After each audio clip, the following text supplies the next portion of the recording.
Good afternoon and good evening, everyone, from wherever you are in the world to wherever we are in the world. Welcome to this morning's Sip and Stitch and Bitch with the creative Contessa, my now weekly medieval sewing party. So I've got some fun things to discuss today. I've got my eternal project, my pink gamora. We will be box pleating the skirts onto the bodice, so you're going to get to witness that process. And of course, I'll be chatting about all the things I've been exploring this week when I should have been doing other things instead, and answering your questions and chatting with you. So yeah, if you have any questions, the format is leave it in the live chat and I will absolutely respond. Oh, I don't want top chat. I want all the messages. So first things first, please let me know if you can hear me.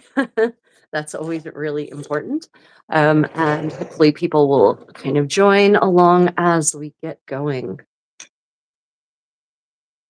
Good morning, Susan. I knew I could count on you being here this morning. What are you drinking today? I have some young hyson tea, actually, which I'm not as fond of as other green teas, but I didn't know when I ordered it that I wouldn't be, at least not this particular brand. It is, if you use hot water on it, it actually kind of gets a fishy taste. So I kind of do a cold steep with it so that it tastes decent. Yay, Laurie, thank you for confirming that you can hear me. That's fantastic. Good morning, Stargazer. Lovely to see you this morning. What is everyone working on today? I hold out hope that I will someday actually just permanently finish this Gamora, and then I can actually move on to the next gown I'd like to make. I'd actually like to go back to, well, for myself, I'd like to make another Burgundian gown with my many lessons learned since I made the last one in 2013, and especially with all the fantastic fabrics that I have in my fabric stores, silk damasks, silk velvets that are just waiting to be turned into something Burgundian. And yeah, so I'd really like to be able to do that. But I also have to completely rework, well, not completely, I have to rework large parts of the pattern specifically around the shoulders. So that's kind of what's holding me back, because that's a process. And I'm currently in the process of patterning a new farsetto for my condottiero based on Diego di Cavaniglia's farsetto. So that's kind of where all of my patterning energies are going towards right now. Yeah. Let's see. I was working on a cross stitch, still in the process of learning. Yeah. Well, I like to say that learning never ever stops, because there's always something new to learn in any skill, always something that can be added, always something that can be enhanced. I will stop learning the day that I die. And then if we're lucky, there's an afterlife and I can just keep learning there as well. Working on my first 15th century camicia. Nice. What style of camicia, Laurie, are we talking about? Like Florentine, like the kind that I have, or uh, Venetian, or Milanese, or Roman? Big open sleeves, sleeves gathered at the wrist. I've had some exciting discoveries this week on the topic of extant medieval garments. And if you're on my Patreon, oh wait, I think I scheduled that in advance. I'll go ahead and make sure that's released more quickly. If you're a patron or a channel member, oh no, I can only share things like that. No, I can share it with channel members. Yeah. I can't share documents with channel members on the YouTube community. There's just no function for it, but I can share links. So I will be very shortly sharing with my patrons my findings of a, reposition this camera so you can actually see what I'm doing. My findings of a 15th century, my findings of a 15th, no, sorry, not 15th century, extant late 13th, early 14th century hacketon, which is an hacketon is basically any garment that is lined, not sorry, padded in cotton. Basically, the shape of the hacketon changes over the centuries, and there's military hacketon and there's civilian hacketon. And I actually was stumbling along Pinterest, as one does, actually looking to see if there were if there was any new if there are any new extant coupons that have been found, or that maybe someone may have posted that I haven't yet seen. And that led me to the discovery of, or the picture on the Czech costuming, medieval costuming page. I don't know why I'm setting up my thread. I've got to pleat this thing first. And there was a picture there that I'd never seen before. And it looked like a sleeveless chemise of sort of the geometric construction type, meaning rectangles and triangles and trapezoids, and could have kind of been from any period between the 12th and the 15th century based on just the picture. So I looked more closely, and it said that it was the chemise, it called it, of Isabelle de France, the she-wolf of France, Edward II's queen, who was the sister of Saint Louis, Louis the 11th, whose shirt is famously preserved. His undershirt is famously preserved in La Cathédrale de Notre Dame de Paris. So you can actually go and see his shirt there. And I had never heard of one of her garments being preserved, and so that was mind blowing. And that led me down the rabbit hole of trying to find this garment in reality. Like, what is this garment? Because I looked at it and it didn't look it I mean, it could have looked like a chemise, but what caught my eyes that it was quilted and padded, or padded and quilted in order of operations. And that made me really interested because, of course, several months ago, some of you may recall, I found a quilted and padded, or padded and quilted garment in Spain, actually, in a complete ensemble, extant ensemble from the late 13th century in Spain. So that set me down the I started chasing the white rabbit, which I know kind of sounds like I'm chasing the dragon, but it's not the dragon. It's definitely the white rabbit. And so that led me to start using some of my language skills, my francophone skills, to go hunting for this thing. Search for chemise brought me nothing. And I'm sorry, I should have just started live streaming the second I went down this rabbit hole, but honestly, most of you probably would have been asleep. Although I guess my European people might have been awake, but you might have been at work. Anyway, so I started going down that rabbit hole, and chemise didn't bring up the word, so I switched to French, and I don't even remember what French term actually allowed me to get to the garment. But eventually, I chose the right terminology to get what I wanted, and like magic, this paper popped up.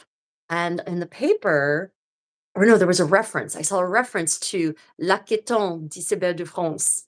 And I was like, ah, okay, Aqueton, Aqueton in English. That makes more sense.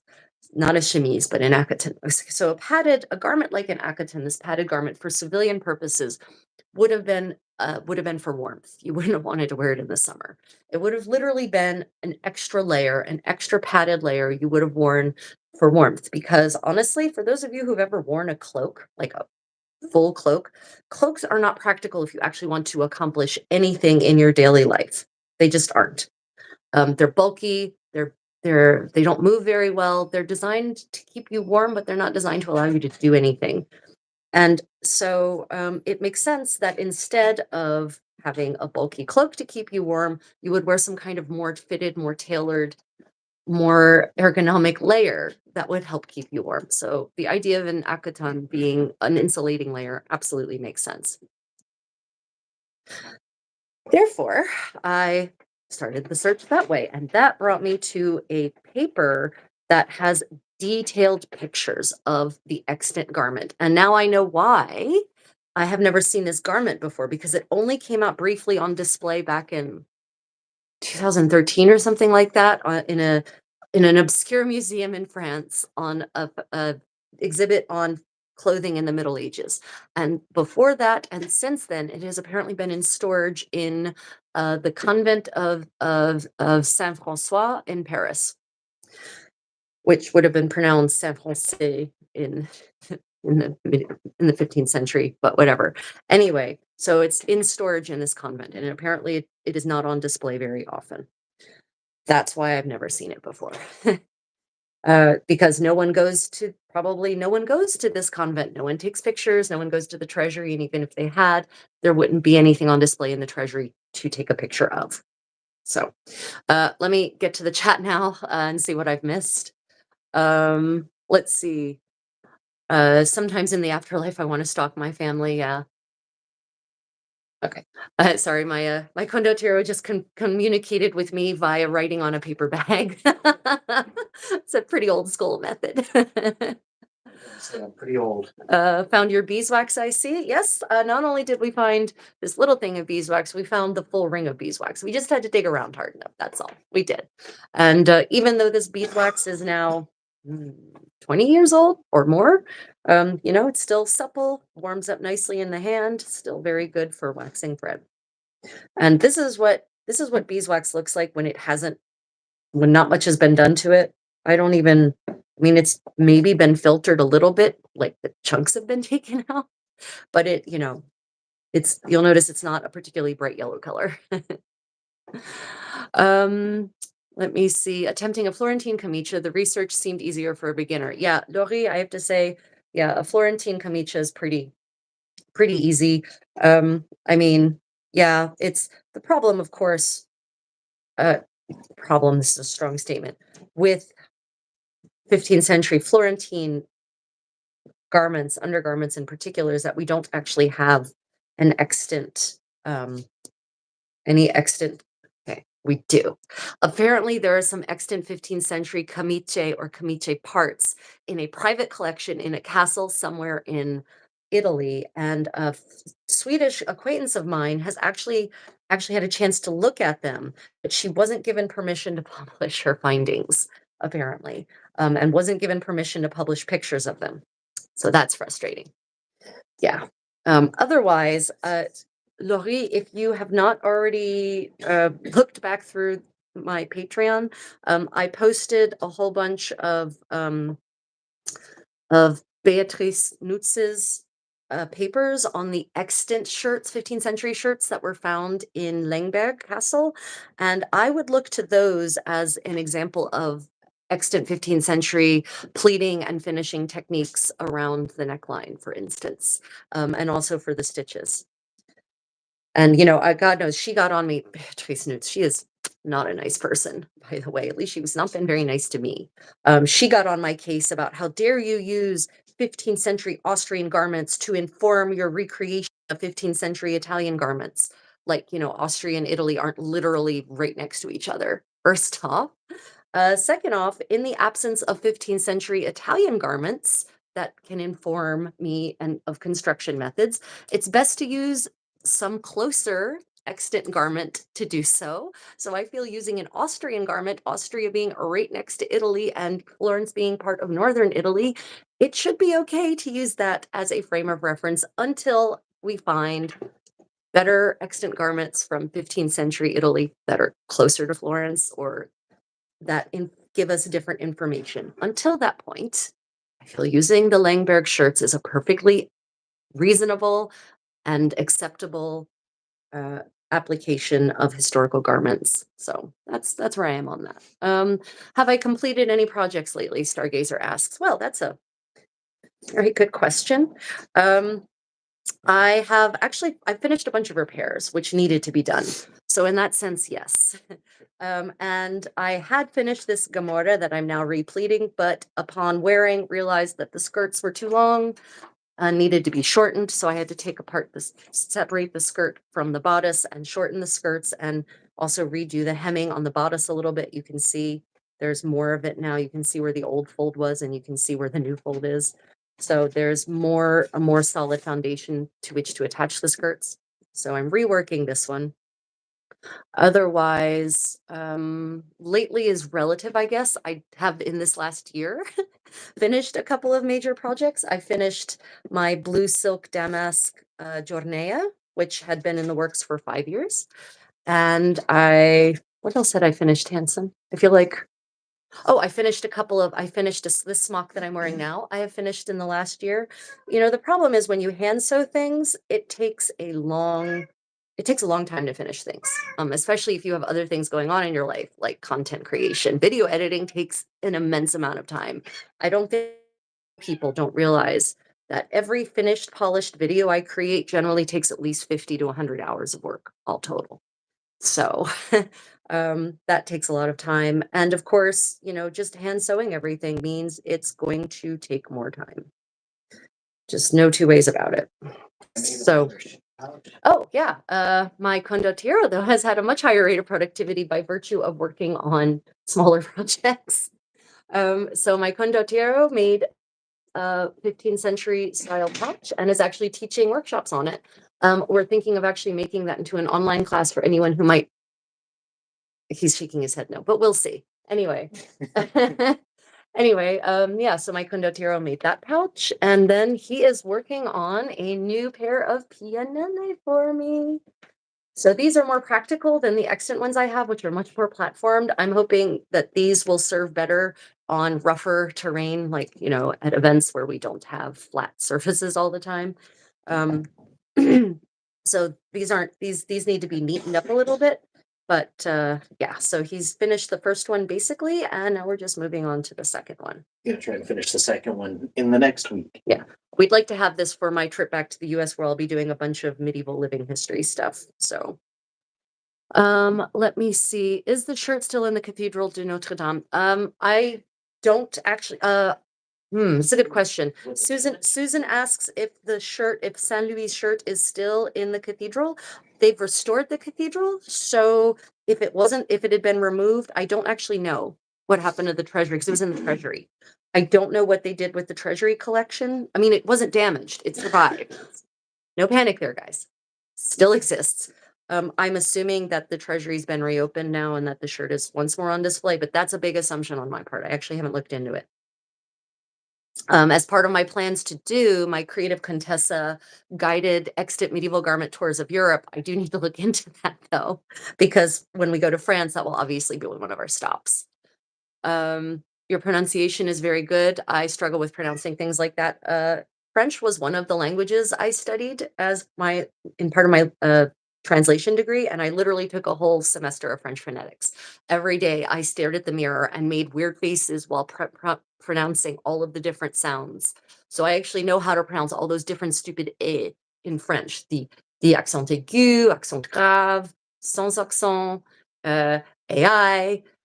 Yeah, we actually learned all those very fine subtleties that actually most native French speakers don't even make necessarily anymore. They don't necessarily distinguish as much between all of those different "e" on a daily basis anyway. Dragon dress for viewers. Yeah, I do need to get. So the problem with the dragon dress is that it's remaking a garment. And remaking a garment is just like I'm doing now, it sucks my energy. Because basically I'm having to undo work I've already done and redo it. And there's something that's just soul sucking about that. So I have to be, and for the dragon dress to reconstruct the shoulders and the sleeve cap in a way that it will no longer fall off. That also means that I have to be in a really high energy, attentive space because it's a lot of reconstructing it. Having done it once to the pink gown, it's a real challenge to actually get it to seat properly and stay on the shoulders and all of that stuff. So yeah, I'd like to get the dragon dress ready for Penzic this year at least. Oh, there's my little Tommy, my little whiny baby. Hello, how are you today, Rachel? Hi, Kaylee. It's nice to see you. I'm doing well. I'm excited because after this sip and stitch, I am teaching an embroidery sip and stitch live with people. My handsome, could you get me the mugunwa? The silk one is fine. And so I am super excited. No, the nice one. Not one of the first, not one of the first test pieces. Yeah. So I am teaching. Yeah. I'm teaching an embroidery class on the mugunwa today, the national flower of Korea. Put it here for the up close. So I'm really excited that I'm gonna have real people in the room with me and we're gonna get creative together and they're paying me to teach them to do this. It's like a dream come true. Yeah. So after this, I'm doing that. So I'm doing pretty well today, Kaylee. And I'm actually going to be looking into offering these embroidery classes through Zoom as a live online thing for people who might be interested in that. That'll be advertised through my website though. Let me see. Elena, hello, nice to see you today. Laurie says, I was planning on relying on her paper on pleats. Yeah, it's a great paper. I highly recommend it. So the translations are a little weird sometimes. So just be Laurie, I don't know if you speak German at all, but if you read her English with German in mind, the English will make more sense. Yeah, because I don't think either she used a professional translator who had no idea about English tailoring terminology, or she used Google Translate, or she just used her own English. She probably used her own English and then Yeah. Well, anyway. Susan says Ryan's leather work is gorgeous. Yes, it is, Susan. Thank you very much. He is an autodidact. He's basically taught himself everything he knows. So I think he should be very proud of that. Oh, I did get good help from Jan on my initial. His first ever kidney pouch some 12, 13 years ago was actually at an SCA event in the Netherlands at a 17th century powder storage house outside of the beautiful city of Ghent. And this fantastic gentleman named Jan actually taught him, taught a workshop on making this kidney pouch. And it was so inspiring that Ryan not only made the kidney pouch, but then took that on to start doing leatherwork on a wide variety of things. So he has, most of what he knows has been self-taught. But Jan's first workshop was indeed the inspiration that got him going. You can tell him I finally finished it now last week.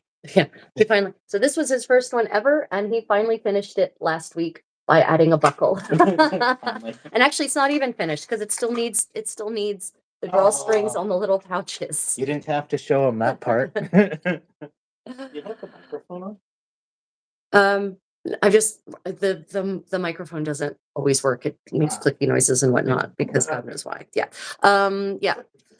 Haven't made any shoes or boots. It's still on the Sunday skills list. Well, we have a division of labor in this family. For instance, the condottiero handles the dishes. I do the cooking. I handle the fabric creation, creation of fabric-based items. He handles the creation of leather-based items. And also, if there's any woodworking, he does that too. But we don't have access to a wood workshop now because cuts to active duty soldiers and benefits mean there are no more wood shops on American bases like there used to be. And when you move around with the military a lot, you don't have woodworking equipment because you have a weight allowance. Gonna finish your leather box for your necklace this year? I mean, is it finished? Still could use some decoration. That's true. It does need decoration. Let me see. I'm going to log off for a second if you don't mind. Just need to get something. No problem, Stargazer. Hope to see you coming back. Kaylee says, I hate redoing garments. It really is soul sucking to have to rip something apart you spent so much time on. Yes, especially when it's hand sewn. It was much easier back when I was machine sewing things, I will say. It was so much easier to just tear it apart and start over. But now that I hand sew pretty much, well, I do hand sew, not pretty much everything because I don't have a machine. That means that, it's extra soul sucking to tear apart that work.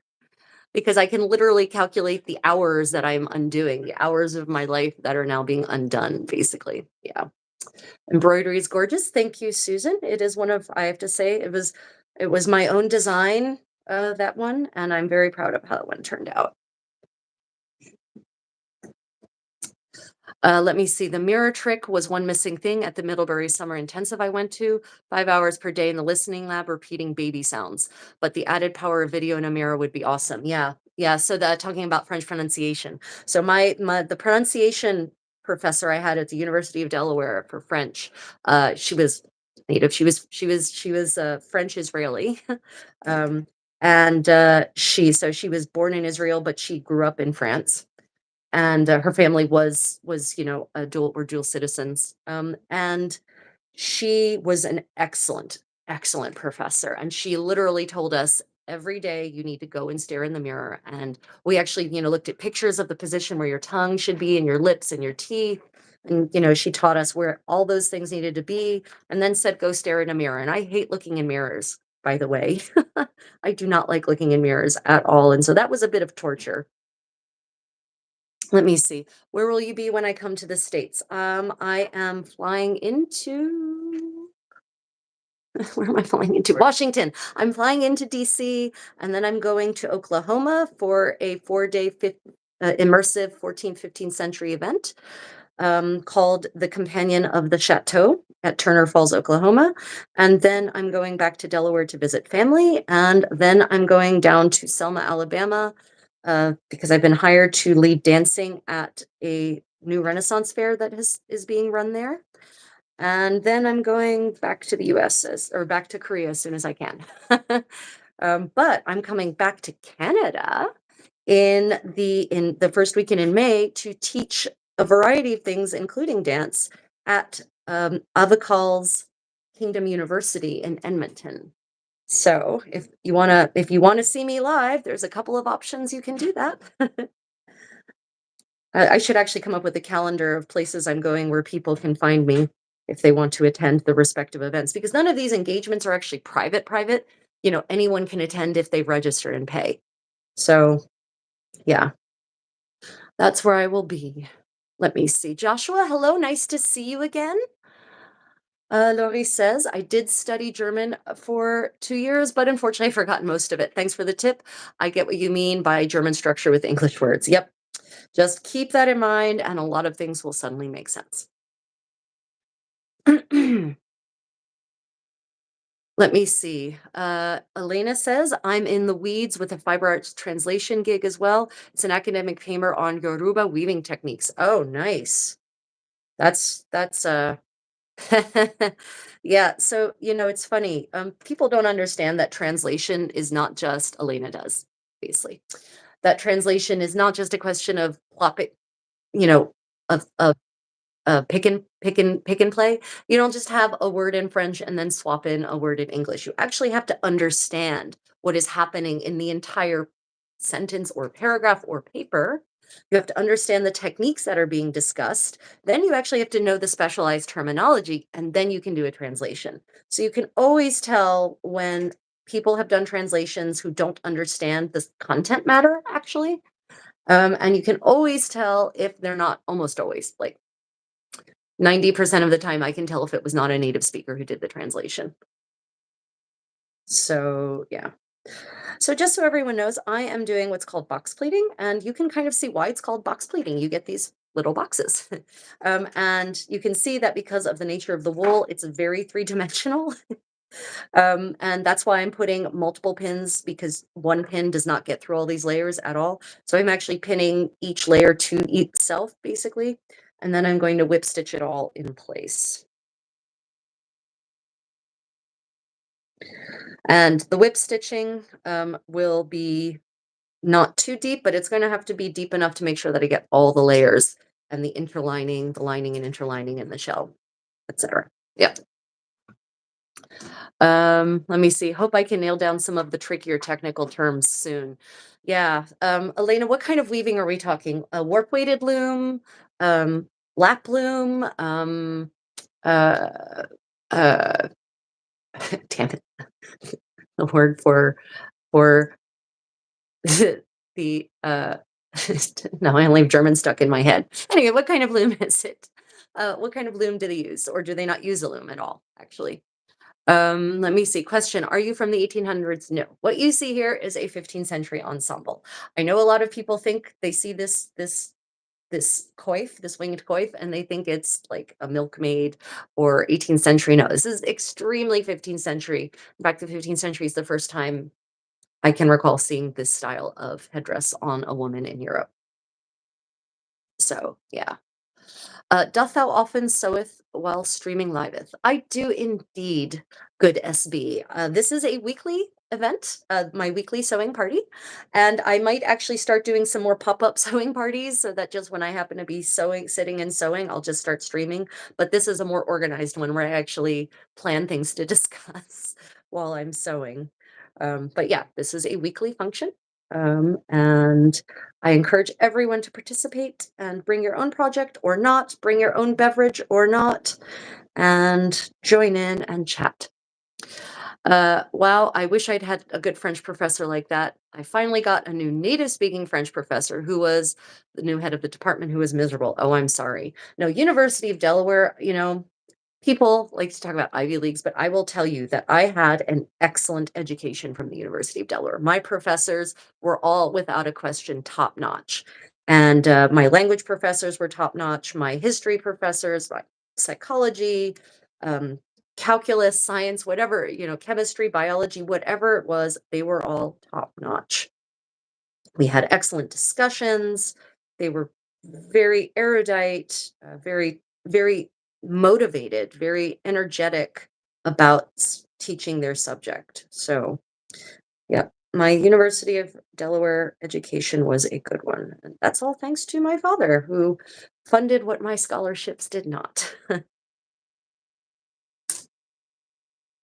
The new prof told me she wanted to KHS because our accents were so bad. Wow, that's awesome. That's fantastic. That's a way to really inspire people to improve and get better. Just tell them that their accents are so bad that yeah, that's fantastic. What a great person. Nope, not my professors at University of Delaware. BT, by the way, loved the brooch for your Nada Hennin in your recent short. Thank you, Mangal. So Hennin question mark. Thank you for putting that question mark in there. The word Hennin as being misinterpreted for the tall, pointed, conical hats of the second half of the 15th century were not called Hennins in the 15th century. I have a whole video on this topic, on the topic of the, as I call them, not a Hennin. In English, they were called miters or turrets. In French, the word that you see in the documents is oateur, or grande corne, or sometimes bonnet pointu, but I haven't actually seen the term bonnet pointu in 15th century sources. I've only seen that in modern references referencing that style of headdress. But the term "hennin" was never a hat necessarily. It's only mentioned once in one sermon from the early 15th century, before that style of hat even was addressed.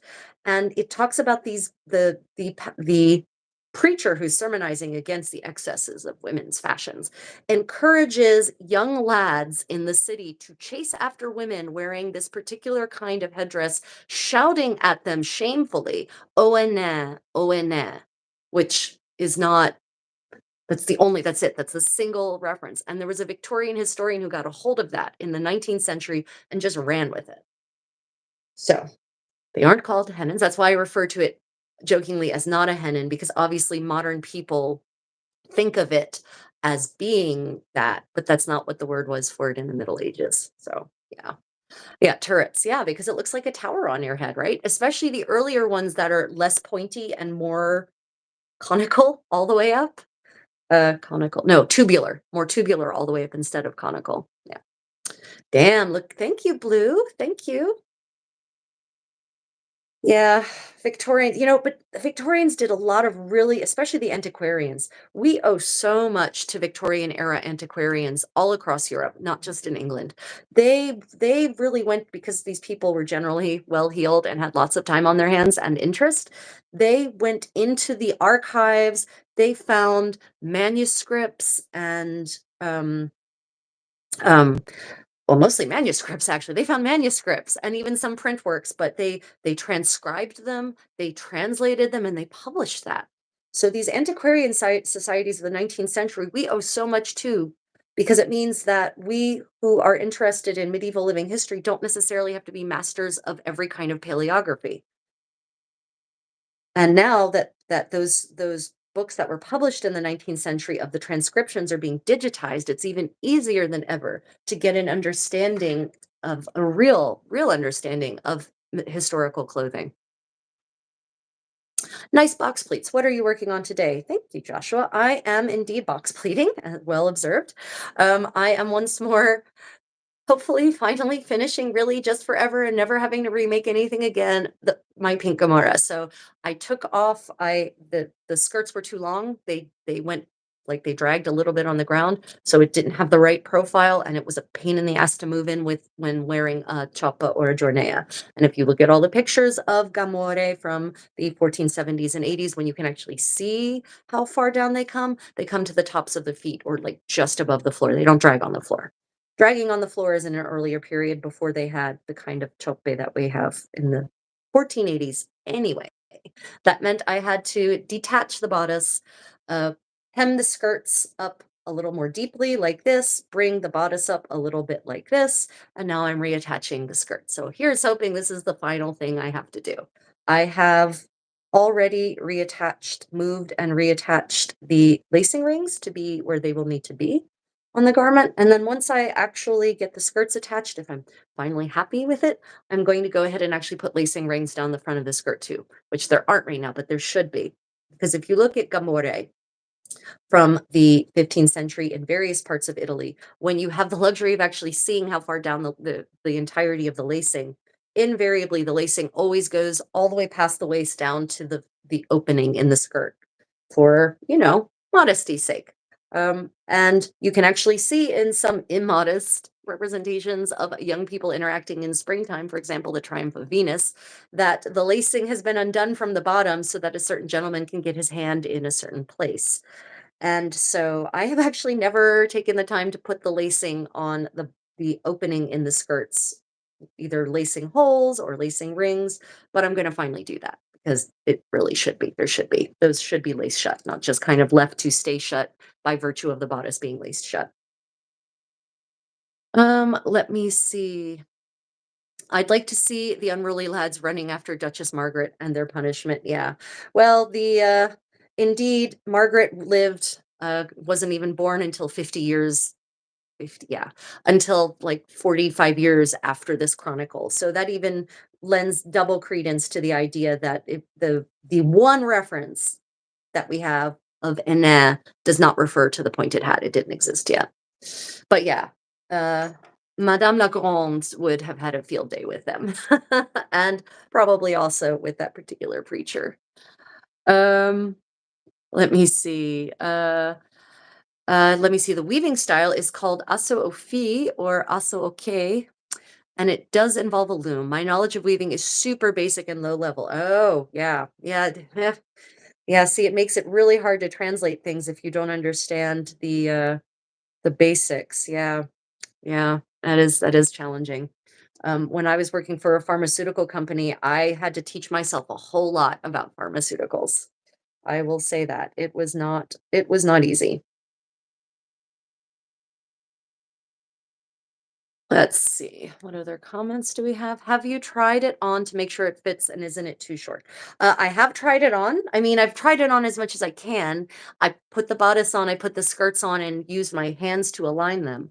But, without doing the pleating, I can't test it fully. So unfortunately, and I can't really test it with the pins in place. So I've got to actually first whip stitch the skirts together, and then maybe I can do a test, but I'm just gonna whip stitch it all straight onto the skirts and pray.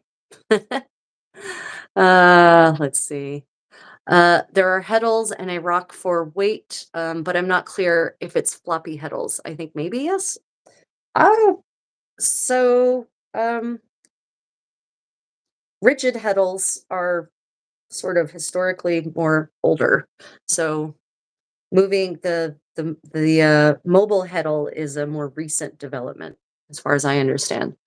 Chastity belts ruin everything. Yeah, especially because they didn't exist in the Middle Ages. It's another one of those Victorian conceits. Yeah. Let me see. I should have back to the horrible French professor. I should have reported her to the dean as a danger to herself. Wish I had. She really didn't want to be there. Would have been doing her a favor if they'd removed her. Yeah, I had a coworker who was a pretty terrible coworker, and she had a terrible temper, and she would literally blow up at the office and scream at people, like get right in their face with her face beet red from anger and blood and just scream at people for something that was never ever worthy of that. And she did it to at least once to everyone in the department, in the translation department, and she should have been fired. She really should have been. She did it so often, but unfortunately, the boss I had was not strong, and she would actually tell people, "Well, you can report her, but then you're going to have to work with her, and how is that going to make? What kind of work environment is that going to create?" And yeah, not good. Instead, that boss should have been standing up to her and tell her, "You're being this is a reprimand 3 times and you're gone." Never happened. And my replacement got the same treatment after I left and became a freelancer.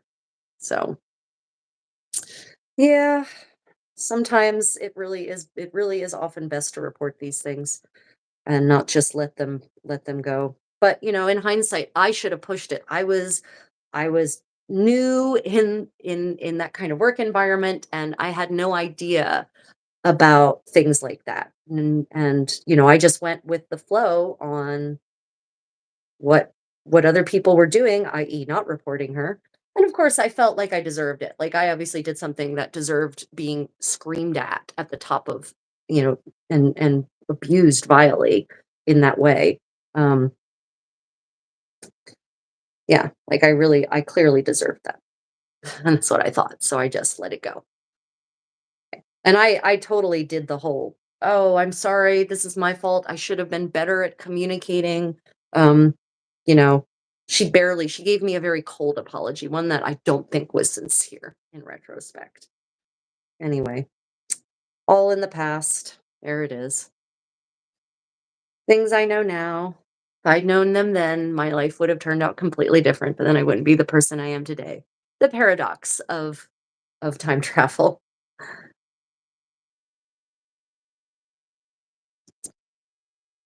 Yeah. This wool is just so three-dimensional. Let me see. As someone struggling with social anxiety, these kind of people are my personal nightmare. Sorry you had to work with someone like that. Yeah. I mean, she could be great. She could be friendly. She could be funny. And then she could just get really mean. Yeah, it is what it is. Doopy-doo. So, back to the topic of the Aqueton, the extant late 13th, early 14th century French garment that I found that belonged to Isabelle de France, the she-wolf of France, as the English chroniclers called her. And I don't know if any of the French chroniclers called her that, but the English ones definitely did. Because, of course, she actually was a powerful queen who managed to usurp Edward II and get the throne for her son, and then basically reigned on behalf of her young son, Edward III, as would be until he came of age. And so she was the de facto king of England. She was basically a queen regnant, even though she was a queen regent of England. And she was a powerful woman. The same princess who is depicted in the very historically inaccurate movie Braveheart. That is Isabelle de France, by the way. And so her Aqueton got I don't know how it ended up at the convent. It could be I actually didn't get a chance to look more into how it ended up there because it was in France, in Paris rather. She could have lived there for a time and donated it. She could have left it behind, some of her things behind when she went to marry Edward II, as would be. Who knows? But it's there and it is mostly intact. And I say mostly because at some point, some very considerate person took scissors and just cut a random swatch out of the bottom. And not even at all. I thought at first when I saw it, was she sainted? And then I realized no, no, the she-wolf of England was definitely not sainted. Because of course what happens to garments of people who get sainted is they get cut up and given out as relics, as in the case of the Blessed Osana, um, Andreazzi in Italy, and what happened to her Gamora. But no, it just looks like someone took a pair of scissors and just drunkenly cut a swatch out of the hem. But they actually kind of did us a favor because they cut it that way. We can actually clearly see the layers, the linen lining, the linen shell, and the cotton batting in between. So thank you, I guess. So I'm going to go ahead and whip stitch the parts that I have box pleated now, because honestly, I could finish it and go all the way, but one, I think most of my pins are now in the skirt, and I don't have enough to continue at this point. But also, I don't necessarily want a whole waistline of pins, because then if I try to move the garment or as I continue pinning, the action of pleating and pinning will actually cause the pins to start to come out. So I'm going to go ahead and I think take my already waxed and prepared thread and start the whip stitching. Okay, I'm just going to reposition my legs here so that, because I usually sew in lotus position, but I forgot to pull this bench out from the wall so that I can actually slide back enough to do that. Let me see. Let me see. I made authentic haggis from several organs of the sheep. It was so tasty, no one would eat it. I don't see how. Oh, it was so nasty, no one would eat it. I don't see how the Scots survived. So, I think there are certain foods that if you don't grow up eating them, you will probably never develop a taste for it. I did not grow up eating liver or kidneys. I think they are disgusting. for instance, and I try them every year. I really do. I give it my college best. And actually, we can lower this a little bit. I give it my college best, but I still hate them. I try them every year. I really do. Just it's not for me. So yeah, I just think that is the way. Oh, poo! I didn't get see that? I did not get all the way to the edge with the skirts. Okay, just gonna shift it in a little bit. No problem. No problem.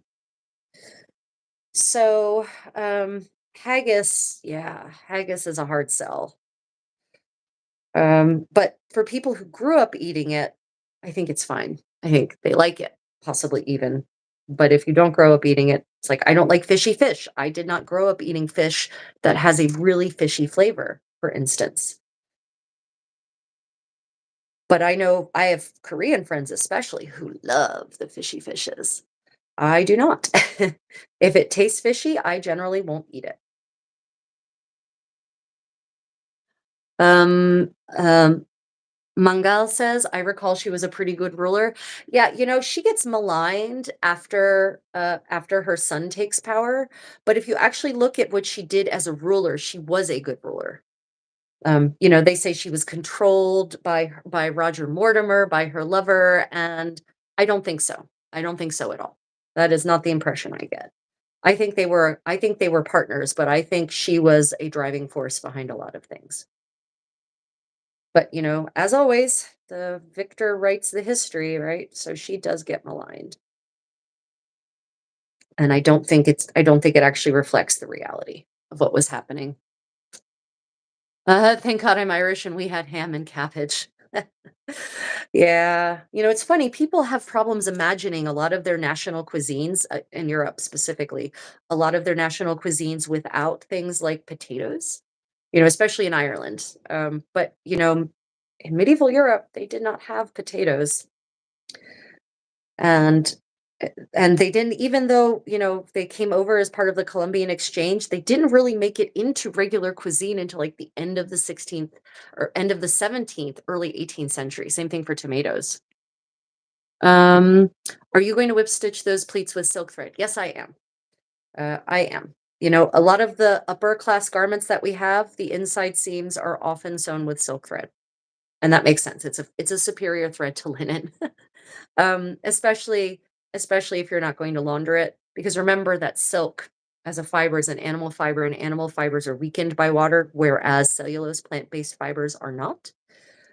So I wanted to mention that when you're doing box pleating, if you around something that has an opening like a dress, for instance, you don't want the box to go all the way there, right? Because that's going to make something really fat. So you always want to make sure that you start your first box back behind that, because you just don't want that much extra bulk right at that opening. It'll be very uncomfortable, especially because the lace will pull it in, kind of pull it into your belly, and then that'll just not feel good.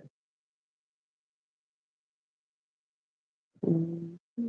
So thankfully, because of that, I can just give that edge a little bit more flatness and I don't have to redo all the other pleats. Yay! Small victories. I'm taking them today. Sounds like what I had to fix tonight. Looks like someone took shears and crudely cut the hem off of this garment.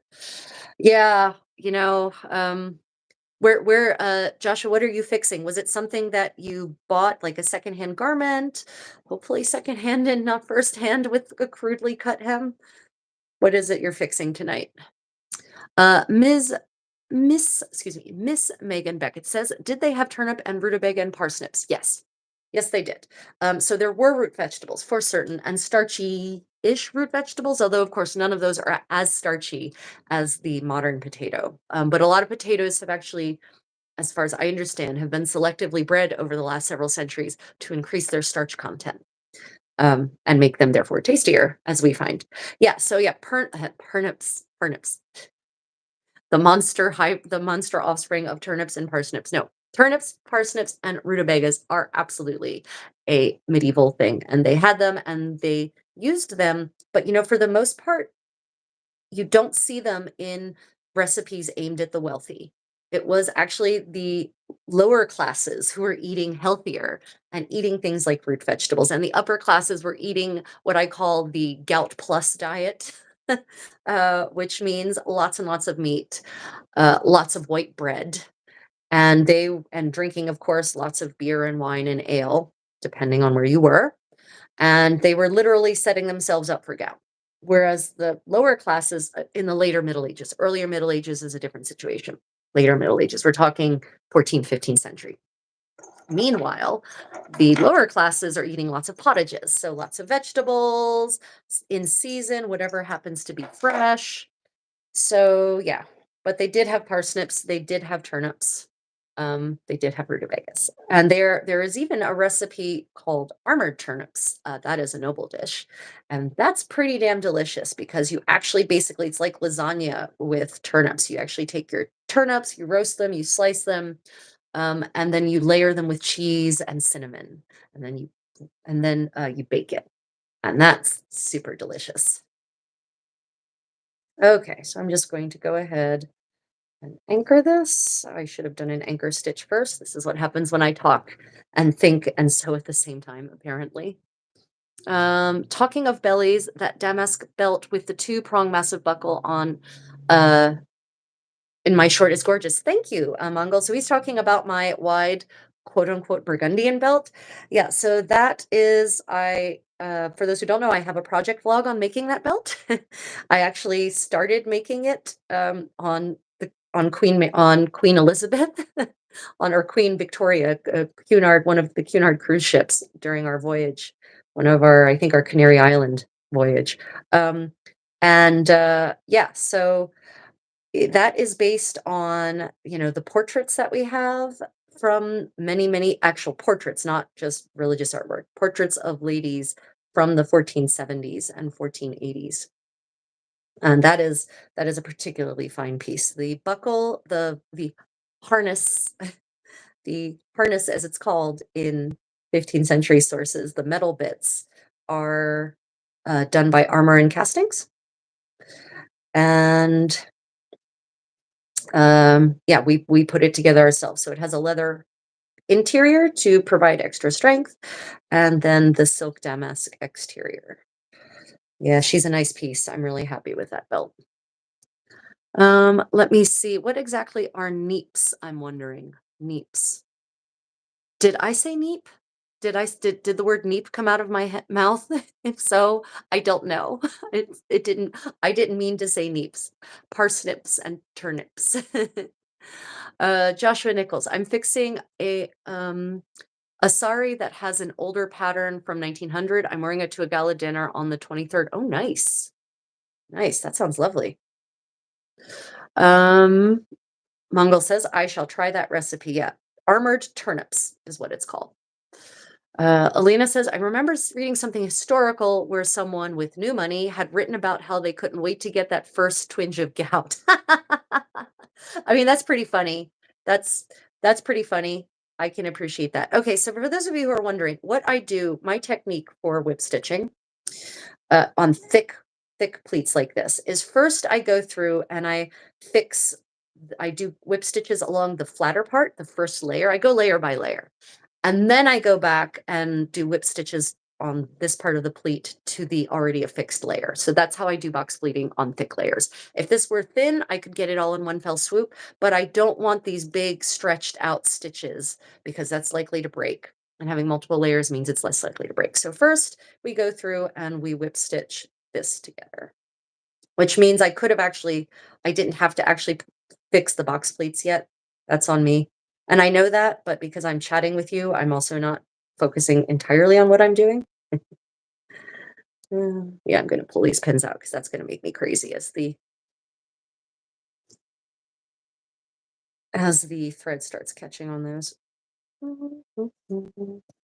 Sorry. Put this here. Okay, let's see. Have you ever pleated a kilt? When you say pleated a kilt, do you mean actually made like the modern skirt style kilt with the pleats in it? Yeah, I need more information there. I have actually helped people pleat great kilts, i.e., by laying a belt down, laying the plaid, the the wool down, pleating it on top of the belt, and then them laying down on that and then helping them wrap the belt around themselves. I've done that. But if you're talking about sewing in pleats on kind of the modern skirt kilt, then no, I have not actually. Let me see. I'm pretty sure neeps are turnips. Mangle, that sounds right. Honestly, that seems like a uh reasonable abbreviation. Let me see. Could you do a feather blanket stitch instead of a whip stitch when box pleating thick layers? Yeah, probably. Yeah, possibly, Joshua. But I'm going to tell you that in the extant, I haven't seen that in extant medieval garments for this particular application. But you could, absolutely. Why not? Mangle, love that stitch in time deal. Spreads the tension all over. Exactly. Exactly. Rather than having the tension all in one spot. Very, very important learnings from my own years of destroying garments when I wear them. Um, yeah, yes, modern great kilt was laid on the ground. Yeah, as I said, I have helped people with a great kilt. I've never made a modern kilt though. I kind of flirted with the idea back in high school because Braveheart came out and none of us knew anything about actual medieval Scottish clothing at the time, but I never got around to it. Neeps, some kind of root veggie. Yeah, I think Elena that that neeps are probably turnips, as someone else commented above. Yep. Let me see. As Mangal commented above, right.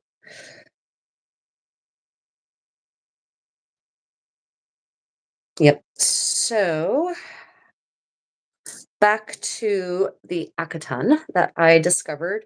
The finishing techniques on this thing are amazing. And I think I'm going to do a translation of, I mean, not a translation. I'm going to do a video on the Akatan based on the findings, the report that this very wonderful person put together, because the person who wrote the paper um, actually got to go and touch this Akatan, which gives me hope that maybe if I reach out to the right, my whip stitches are starting to get a little big, so I'm just going back, which gives me some hope that if I reach out to the curator, that they might let me also handle the garment, at least enough to examine it myself.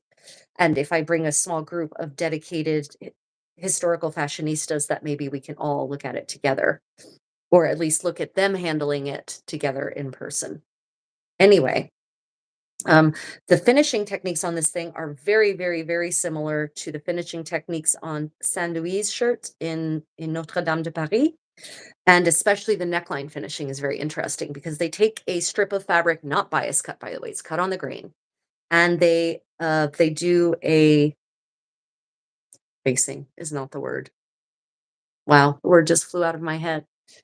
Anyway, it's where you apply a band on both sides of the edge and turn the edges in so it's all neat, and I don't know where that word just went, but it just left my head entirely. Gosh darn. Not a facing, it is a edging, edging, edging, edging. God, wow. Wow, that's fun. Yeah, edging, and it's cut on the straight grain, and it is heck, these pins are actually getting in my way.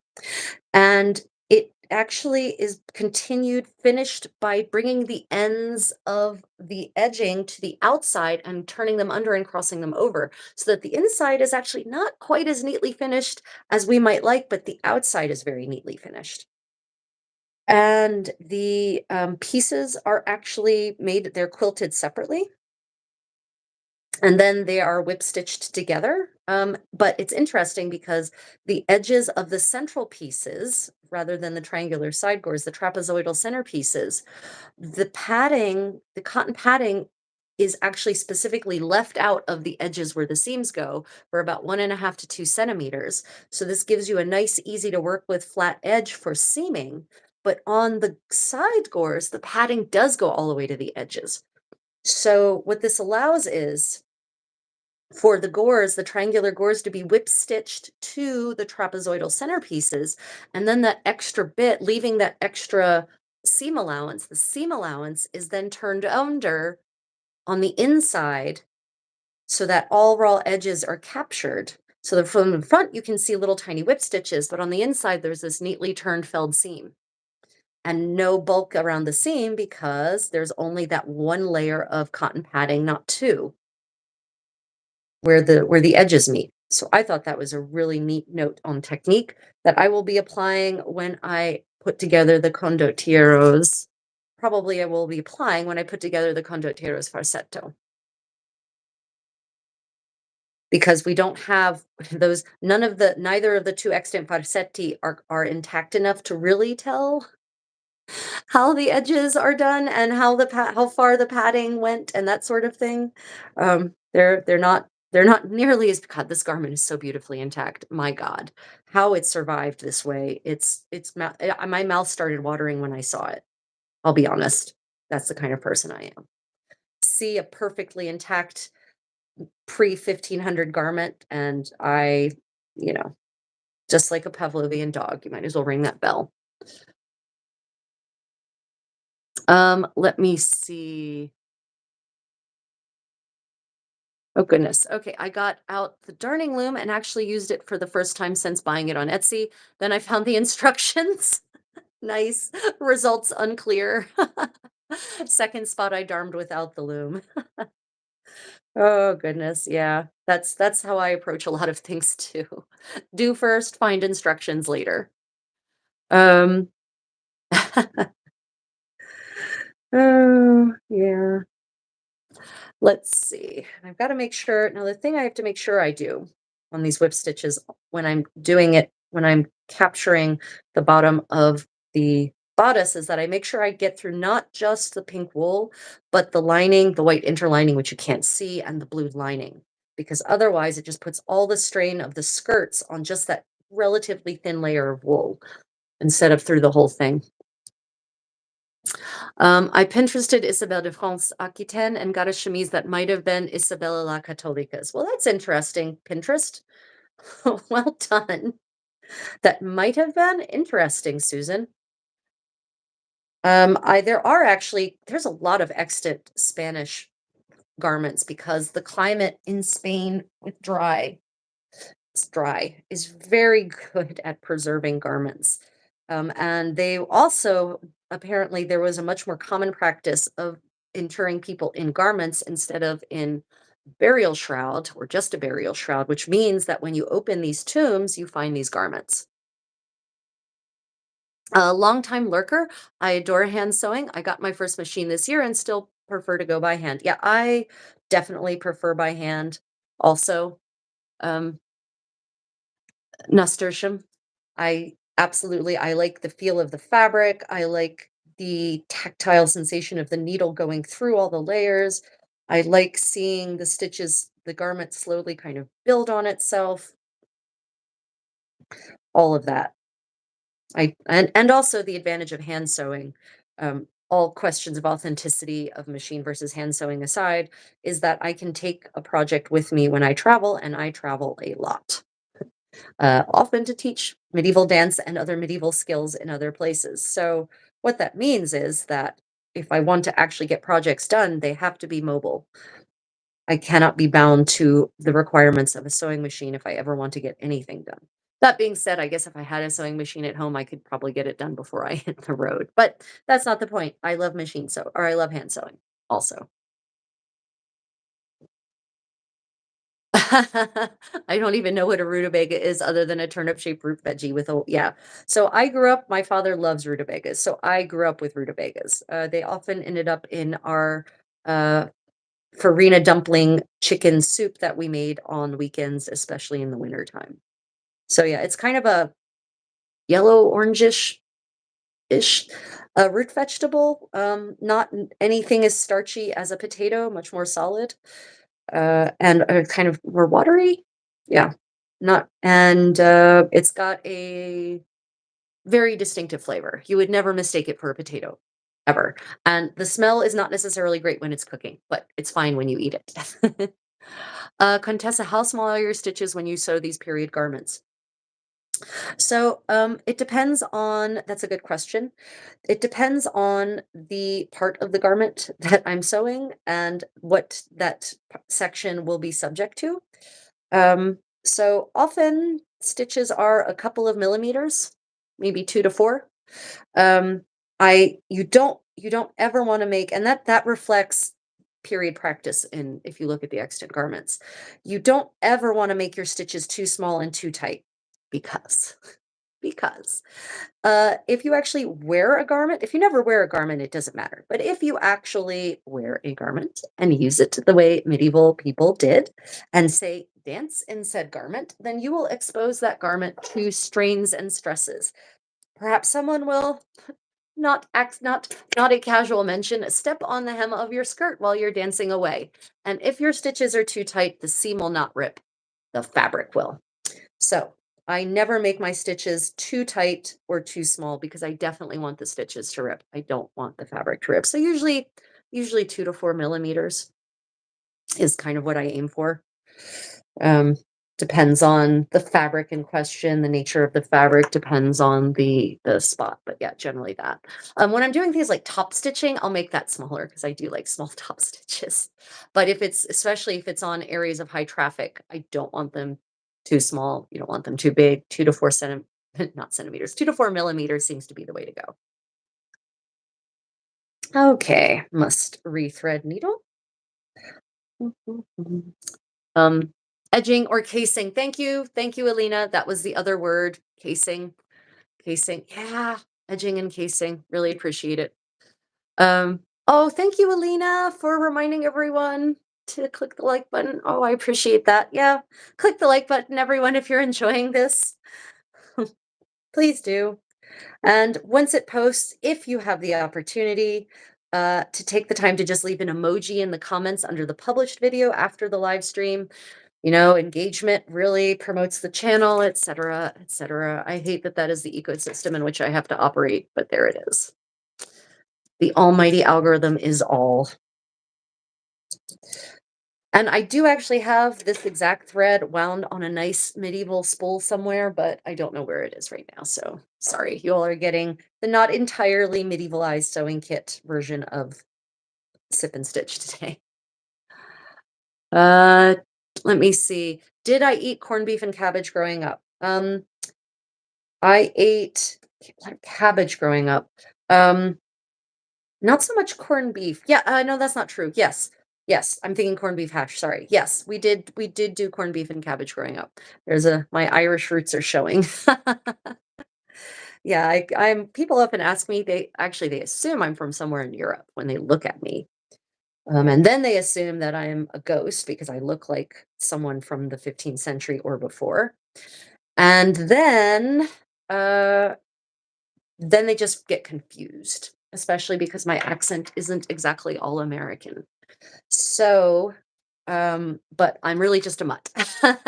I am I am the American dream made incarnate. I have so many different immigrant groups informing my heritage and my DNA that I am definitely a Heinz 57 American, but with more recently influenced heavily by German, Hungarian, and uh, Irish culture because those were my great great grandparents.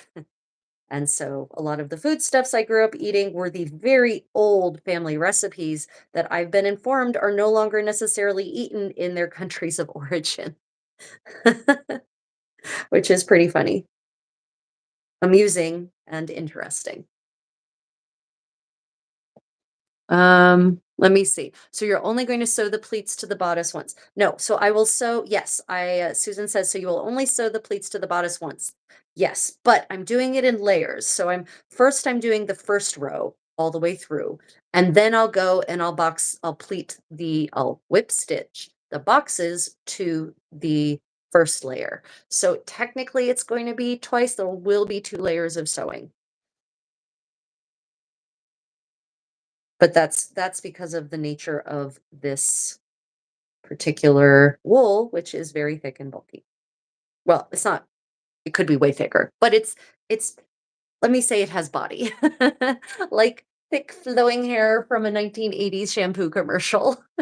It has body. Let me see. Uh Let me see. Corned beef in medieval days was completely different than corned beef today. Oh yeah, absolutely. Medieval corned beef, is kind of like Sauermagen, right? The recipes for those kinds of corned meats are much would have been much more. I mean, corned beef is actually kind of a, I would say it's one of those holdovers from medieval cuisine for certain. But yeah, the spices used in modern corning are not nearly as abundant and um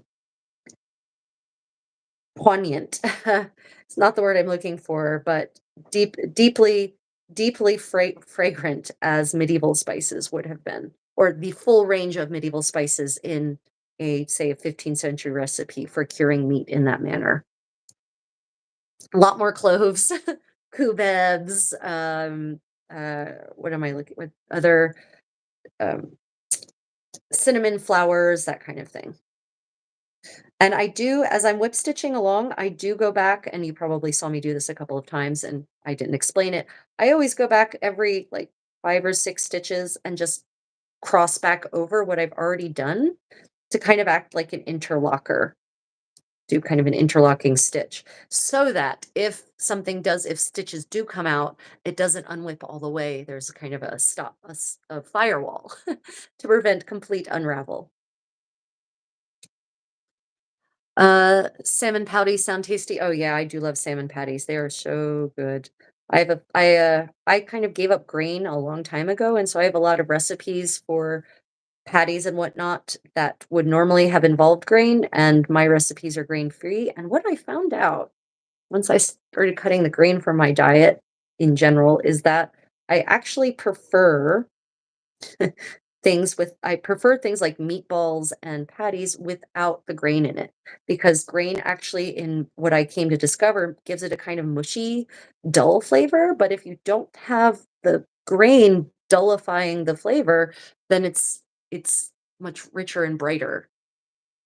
And also, it doesn't have a mushy texture. And there's other ways I found to tenderize meat patties so that they don't dry out during cooking other than adding grain. But of course, adding grain is a crazy medieval tech. I mean, it's very medieval, especially to thicken stews. They used to add, stale bread to stews, breadcrumbs to stews, so that it would thicken it that way. There's actually not many. I can't recall offhand reading a medieval recipe that uses flour to thicken a soup. Actually, rice. Oh, there was one. There's a couple where rice flour is actually used, interestingly. But for the most part, breadcrumbs seem to be used, which makes sense because you would have, day old or older bread lying around, and what better use than to turn it into crumbs to thicken your soup? Let's see. Uh, oh, Stargazer, thank you for coming back. I really appreciate you being so dedicated as to go take care of business and then even come back. Really appreciate that. So yeah, the Hackathon of Isabelle de France has it's really caught my eye. I'm very excited about the various techniques it shows. It shows running stitches for the quilting stitches, and it demonstrates seam finishing techniques and edge finishing techniques. Oh, and the bottom of the hem was whip stitched. So there it isn't the bottom was not hemmed, because that would actually be a pain in the tuchus with all that padding. And instead of trying to purposely leave the bottom unpadded so that you can then do a hem, they just turned the edges under. They just whip stitched it shut. And that's just so very practical. So these are all interesting techniques that could be applied to other garments even later in time. I know some people object to that, but until we have a greater breadth of garments from any given period, sometimes we do need to go to early. And I think it's better to go to earlier periods than to later periods. If you're going to play period shifting because you don't have enough information from one period to complete your picture. I personally think it's more reasonable that an older technique might still be in use than a later technique already be in use and not have shown up, if that makes sense. That's just me though. You do you. I no judgment from me. That's just how I personally view it. And there's a lot of, especially hand sewing techniques that just don't change much for a long time with good reason because there's only so many things you can do with a needle and thread and fabric. It is sort of limited. Mhm. Yeah, see, I should have remembered. I'm remembering I'm remembering how I did this over almost 2 years ago. Oh, actually, no, not 2 years ago, a little over a year ago. Wow, yeah. I'm remembering. I remember everything. Ah, fun, fun, fun, fun. Let's see. Very thrifty. Well, the algorithm brought me here and I'm very happy. Well, Elena, I'll tell you, the algorithm often has no idea what to do with my channel and my content. So I'm always happy when it actually works out. And for those of you just joining, I'm the creative Contessa. I am a practitioner of medieval living history. My specialty is 15th century, but I definitely explore other areas of living history, material culture, and fashion because I'm fascinated by it all. I also teach, research, reconstruct, and teach medieval and Renaissance dance. And today we are doing what is known in many historical costuming circles as a stitch and bitch. So I'm working on remaking a 15th century Florentine Gamora, and hopefully all of you out there are either just enjoying watching me work, relaxing, or working on your own thing. So if you haven't already told me and you've just recently joined, do let me know what you're working on because I love to hear about other people's creativity. I'm actually also working on translating and summarizing some of the reports on other extant garments. Those that will be going out to my patrons and channel members first. I'm working on providing the construction details of the extant farsetto of Pandolfo Malatesta because the only good report is in Italian. So I'm rendering that into English. And I think I'm going to keep going along those lines. And then I'm going to turn those into videos. I'm thinking of doing a whole video series on extant garments in the Middle Ages, focusing on their construction and composition. Even if I haven't myself made a reconstruction of said garment, because I haven't obviously made every kind of garment that there is in the Middle Ages. There were so many. But I think that my gift for languages could really be brought to bear for people who don't have access. And also, a lot of these publications are not online, and they might be out of print. So, if you don't even know it exists, how can you make use of it? But also, Google Translate isn't necessarily always great for really specialized things like historical tailoring. So I think that's what I've also been working on this last week, specifically Pandolfo Malatesta's Farsetto. I'm definitely adding Isabelle de France's Aqueton to the list. And I was going to, of course, add Diego di Cavanilla's Farsetto to that. And I have also this week been exploring the topic of people of color in medieval Europe because the new game Kingdom Come Deliverance 2, oh shoot. I've gone beyond my I've gone beyond my mandate. I have to now continue with the pleading process. Um, the game Kingdom Come Deliverance 2 came out, and there's a Malian trader, and apparently there was also a Malian trader in game 1, which caused the same controversy. I think based on what I have been reading, or maybe people were complaining because there were no people of color in Kingdom Come Deliverance 1, and that's why there were posts about that back then. But anyway, I've actually been exploring the topic of diversity in Europe for a long time because my Europe is an interesting, colorful place based on my reading of primary sources, not based on wishful thinking. And so I'm tomorrow, Philip from Irish Medieval History and I will be coming on this channel and giving you a presentation on the connections between medieval Africa and medieval Europe, and specifically presenting evidence of people of color who were definitely in Europe, including all the way up to England. And he's going to be presenting specifically Ireland. I don't know what he's got in store for us, but I'm excited to hear. So I've been doing brushing up on my knowledge on that and making sure I have primary sources available that I'll be quoting from. We have tax records, and there's a we have I found a Saracen named Mohammed who in 1160 was fined for dueling in Wiltshire, not London, Wiltshire, England, not exactly the most cosmopolitan part of the Kingdom of England in the 12th century. And this Saracen named Mohammed was fined for dueling, and he lived in England for at least 4 years, at least from the point of being fined for dueling and to the point where they acknowledged that he was never going to finish paying his fine and he was pardoned. um, so yeah, I've just found all kinds of really interesting primary source documentary evidence for places like England, and France, and of course Italy is an easy one, and Spain and Portugal are pretty easy. Constantinople also had a very colorful scene, shall we say. So we'll be talking about that tomorrow.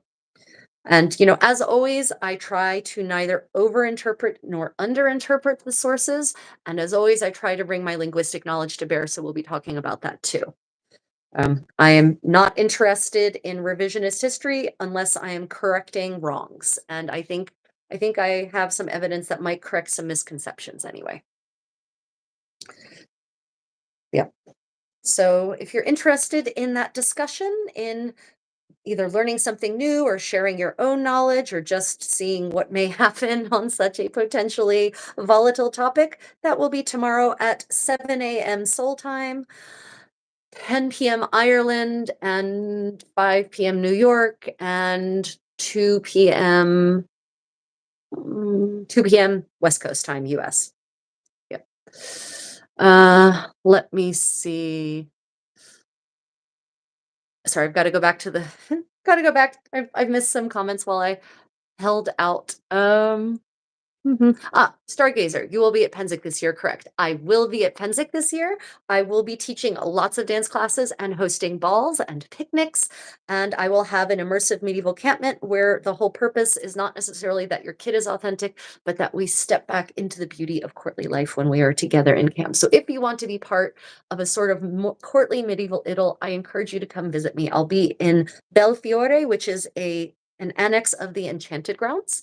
And of course, you can find me in the schedule under the name Judith de Northumbria is my name within the Society for Creative Anachronism. So I really, really encourage everyone to come and find me, introduce yourselves, let's hang out and chat and sew together and dance and just have a good old medieval time. Let me see. Nasturtium says, I recently bought a set of historical costume prints from 1888. I really wonder if they're truly accurate. Oh, yeah, art. Oh, Nasturtium, that's a great comment. I also have been planning for a long time to do a video on the dangers of using artwork to interpret actual fashions, specifically in the medieval period. And I really I'm gonna do it. I'm just gonna do it. I've been saying I'm gonna do it for like 4 freaking years. Art history was one of the things I studied in my very well-rounded education, and so I have a really good understanding of medieval religious artwork. And also, I want to bring that knowledge to bear to help people to understand what it is they're looking at and be able to make better informed decisions about what is real clothing and what was costume, what was fantasy, etc. So those fashion plates from the 1880s, yeah, I would say that just like modern fashion models, the clothing may have been mostly real, but probably the people wearing the clothing didn't look quite that shape and slender. And you can tell that by looking at actual photographs from people of the 1880s versus those fashion plates. Big difference between the two, like immense difference. They're always those fashion plate women are always depicted as being at the same time very svelte and slender and hourglass, which yeah, most women aren't that way.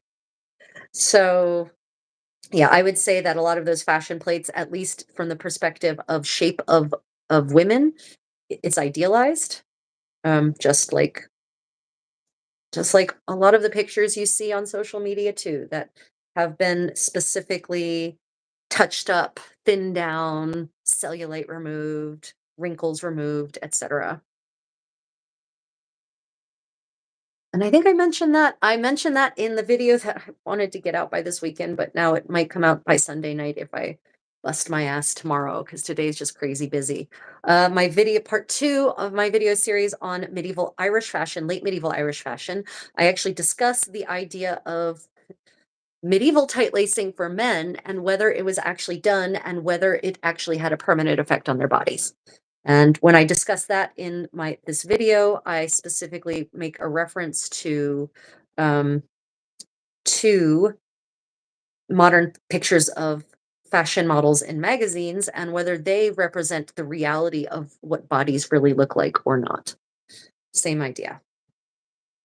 Let's see. It's not the night before an event, Contessa, when you need to wear it in 4 sleepless hours. Yeah, I know. I know, Mongol. I'm really letting the whole community down here by not last minute sewing and or sewing it on my body because I didn't finish it. One of my apprentices in waiting had a coat, COTE, that she didn't even have time to hem the sleeves, the edges of the sleeves, so we just let alone apply buttons and buttonholes, so she's putting it on to wear to a ball at Penzic last year, and they're sitting there at the ball, 3 ladies on her, trying to whip stitch the sleeves shut so that she can wear it. Yeah, these things, too funny. I saw your post on Facebook SCA Gar Group and thought I would hang out. I have a linen veil to hem. Thank you, Emily, for joining. I really appreciate it. It's nice to know that all the time I take to share these things around actually results in people joining in. So thank you. What kind of veil are you working on? I mean, it's linen. Is it oval? Is it rectangular, square? Any particular period or place? Sarah R says, I'm knitting on a vest out of my own hand spun yarn. Okay, Sarah, that's just too cool. That's pretty awesome. That is definitely next level commitment, and I heartily applaud you for that. Brilliant. That reminds me of this funny joke I saw. It was shared around it was a meme, but it's a joke shared around on Facebook a while ago, a couple of years ago, before things started going really pear shaped in the world. And the joke went, it was this gentleman says, well, I'm a drummer. And I decided I wanted to get more authentic about my drumming. So I bought a traditional drum from the Middle East, but it just didn't seem authentic enough. So I decided that I should make my own. So I learned how to carve wood, and I didn't wood is the sound I wanted, not metal. So I learned how to carve wood so that I could carve the shell of the drum myself. And I learned steam bending. And then I realized that I was using these synthetic heads for the drum instead of goat skin. So then I went to goat skin, but then I realized it would be even better if I made the goat skin drum head myself. So the short of it is that I haven't gotten much music making done, what with all the goat herding. So the kind of a it's a parable of the bottomless pit of authenticity, basically. And yeah, every time I think about the levels to which I could descend, I have to remind myself that I am mortal. My time on this earth is limited. And I do have to do things like sleep and cook because I don't eat processed food if I can help it. So I have to make choices about just what kind of depth to which I have the time to descend, not the desire. Now, mind you, I have the extreme desire to go absolutely crazy, but it's a question of time. I think the kitties ran away with the rest of my pins. I have no Gondothiera to go and fetch them for me. No. Okay, well, I'm going to take a small break from the pinning just so I can drink something. And I'm going to take a peek at the comments to see what other questions we may have. Please do a vlog series on instant garments. I think I'm going to do that. Back in 2003, there were some tense conversations over dark-skinned people in Britain. Oh yeah, those tense conversations are still happening. If you want to see a total shit show, Google "Were there black people in medieval Europe?" You'll be disappointed in your fellow man. Um, is there any record of where in Africa they come from? Morocco and the northern Africa, but how far south? Yes, we do have records. In and in for certain, there are people coming from what is modern day Ethiopia. There are people coming from sub-Saharan Africa, like Mali, the Kingdom of Mali. Also, you know what? Some people are actually saying in connection to Kingdom Come Deliverance too. Did Africa really exist in the Middle Ages? This is a literal question I saw posted, and I thought they were a troll. They weren't. They also don't know the difference between the Ottoman Empire and the Holy Roman Empire. They don't realize that the Ottoman Empire was literally at the edge of places like the Kingdom of Bohemia. Like they had really pressed out, and they were by the 16th century, they're laying siege to Vienna. So, yeah, there's some real misconceptions out there. Um, it's sometimes hard what a lot of the records don't necessarily provide the what would be a modern origin of a lot of these people. So a lot of, especially the English records, talk about them being from Ethiopia. And Ethiopia was not just the modern day Ethiopia. Ethiopia was kind of this broad sub-Saharan Africa was Ethiopia, or this kind of Africa to the south. Medieval geography wasn't the best, but what we can find from sources, sometimes we actually do get references to complexion, which can be tricky. Anyway, I'm going to go into all of this tomorrow. So please join the live stream if you'd like to learn more, where I'll be discussing all of this. Um, what time will tomorrow's show be at? Okay, mangled that somewhat. Sorry. Tomorrow's show will be, if you are in Seoul, will be 7 a.m. Sunday. If you are in Ireland, it will be 10 p.m. Saturday. If you are in New York, it will be 5 p.m. Saturday. If you are in the Pacific Northwest of the United States, or Pacific Northwest, sorry, the West Coast of the United States, and or anything in that time zone, it will be at 2 p.m. 2 p.m. Saturday. So that is when the live stream on uh medieval Africa and Europe will be coming together. Okay, well, clearly I'm just going to have to undo some of these. No problem. Just pilfer some of these pins and bring them over here so that I can pin these into place to the point to which I need them to be sewn. And then I can continue with my whip stitching. Thank you will set the alarm. Did you study Latin or illuminated manuscripts? I wish that the public school to which I went had Latin. They did not. I have since then casually taught myself enough Latin to be able to understand. My background is Germanic and Romance languages, so Latin isn't a far stretch for me. And I have, taught myself about some of the grammatical structures and that sort of things. But to say that I've studied Latin, no. But I can kind of get by in a lot of medieval Latin, shall we say.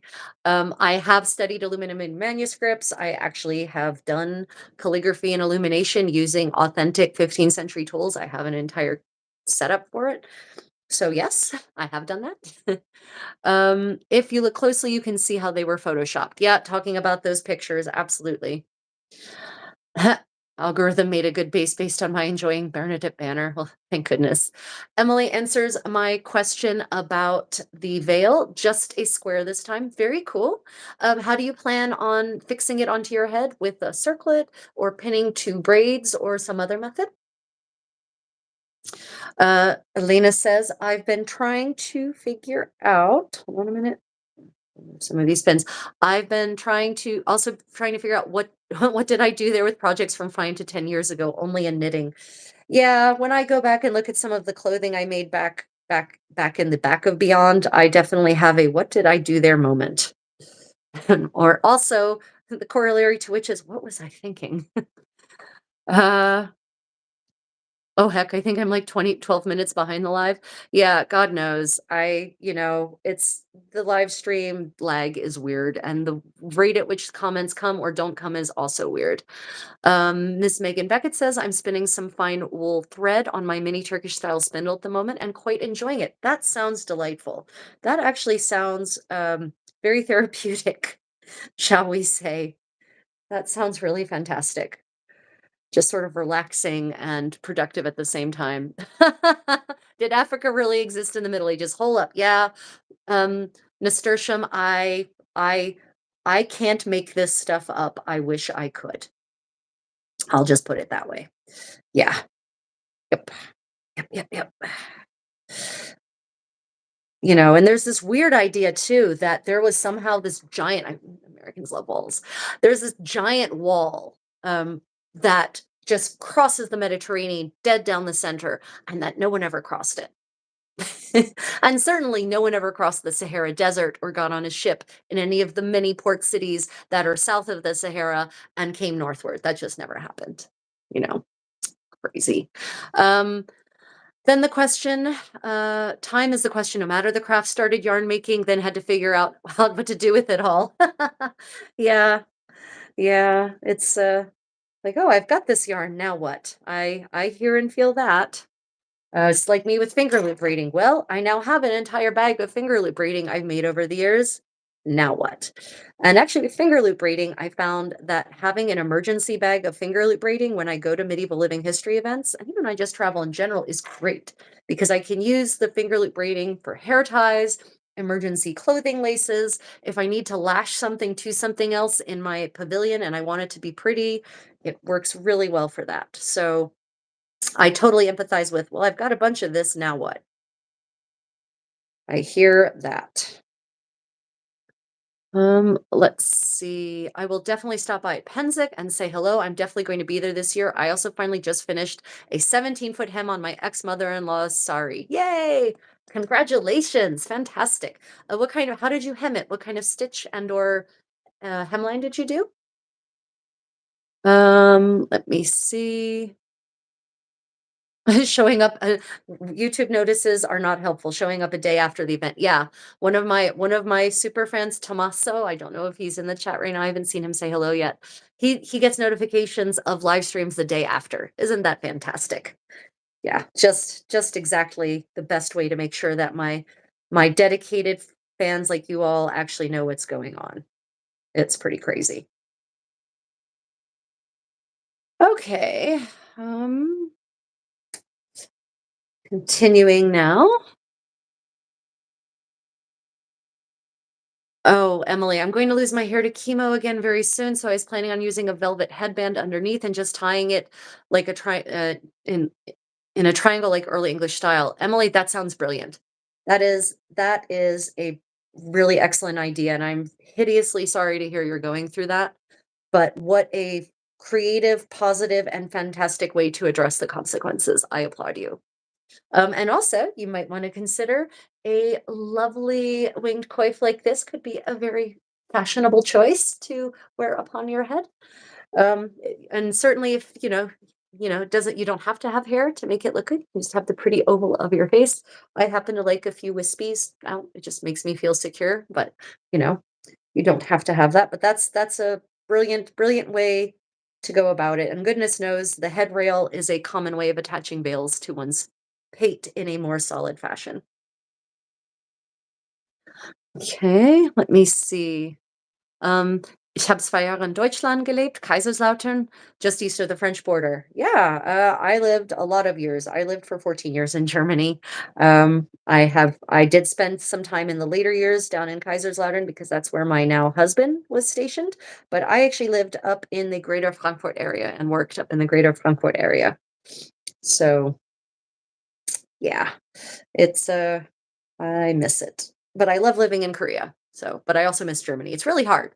On the one hand, I love the process of traveling. Like I enjoy, the transport aspect. I enjoy flying business class.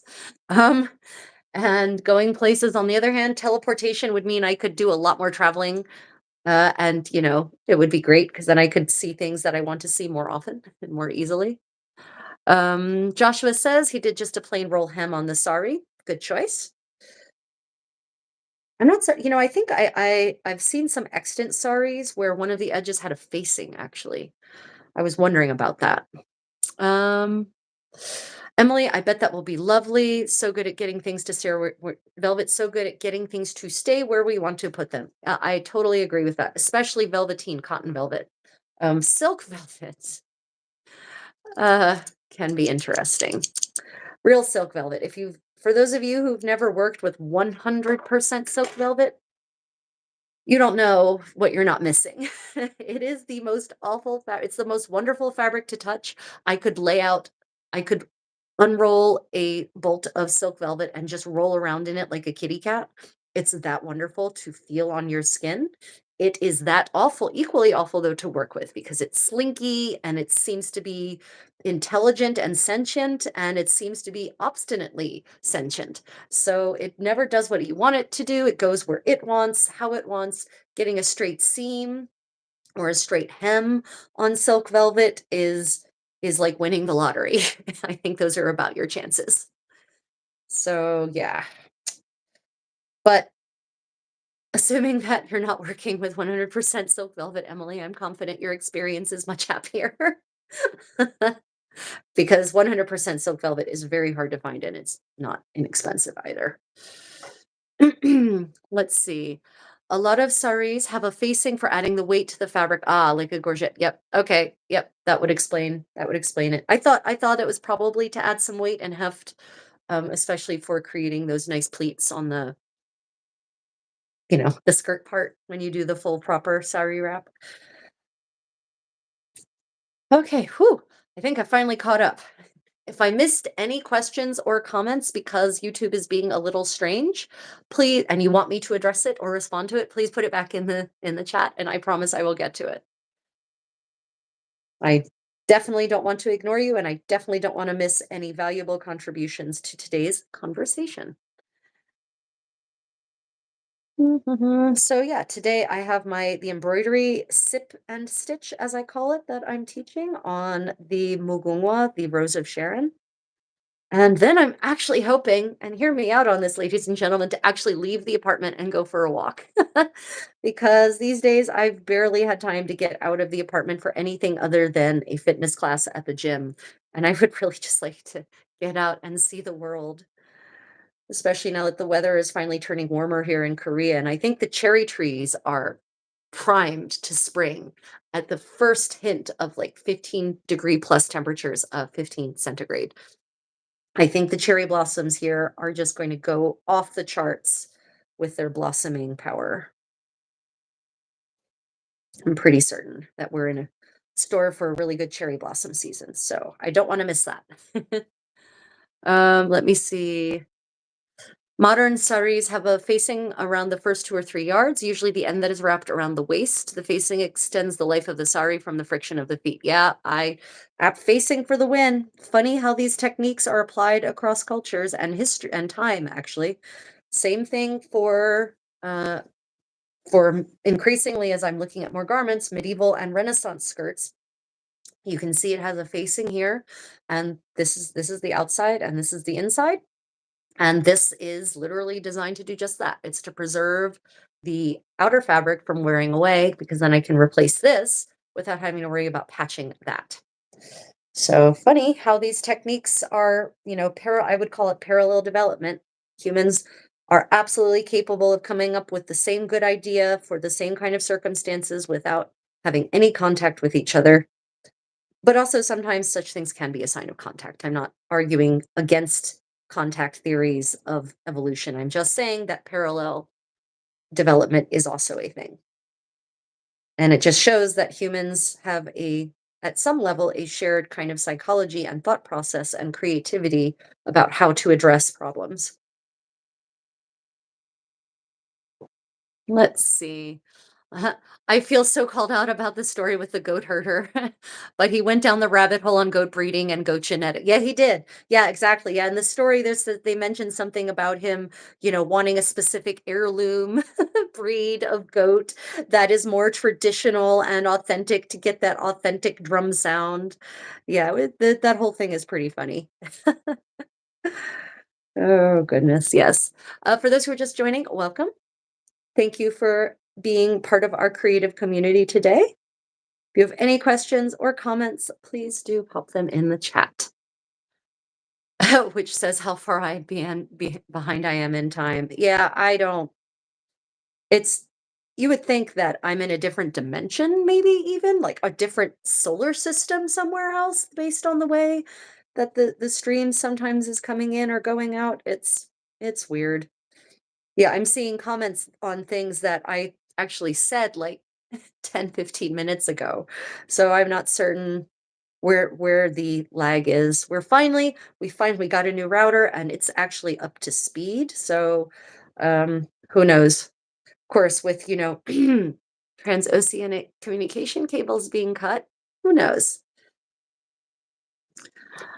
Let's see. Do you think Henry, Nasturtium says, do you think Henry VIII actually heard the Boar's Head Carol? I remember seeing various media where he would have heard it. The Boar's Head Carol as we currently have, think, is late 16th, early 17th century. So I don't think so. Um, I doubt it. It does not sound like a late 15th, early 16th century song. It doesn't it's the music isn't right and the style of English isn't right either. Because early, English in the 16th century still would have sounded relatively foreign to our ears. um, Especially in the pronunciation, but also in the syntax. So I don't think so. Um, there's something soothing about watching a woman sew. I could see you in a thatched roof cottage in front of a fireplace. Oh, thank you, SB. I actually do have, I actually have videos. I think I've mostly published them as bonus content because they aren't edited or anything. But I do have plenty of videos on the channel where I'm just sewing, not talking, not interacting, just sewing. Of course, I think in those you can only see my hands generally. I should publish a couple where you can actually just see me sewing because I know some people find it relaxing to just watch someone in historical clothing quietly stitching away.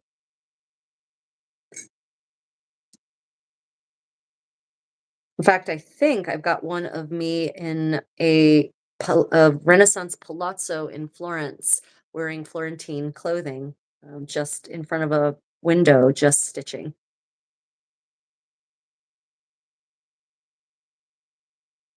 Do, do, do, do, do. Let me see.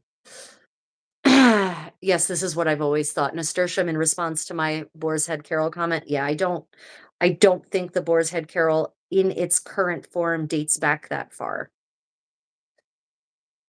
There are songs. The Coventry Carol does. It dates back further. In fact, it's like one of the oldest Christmas songs.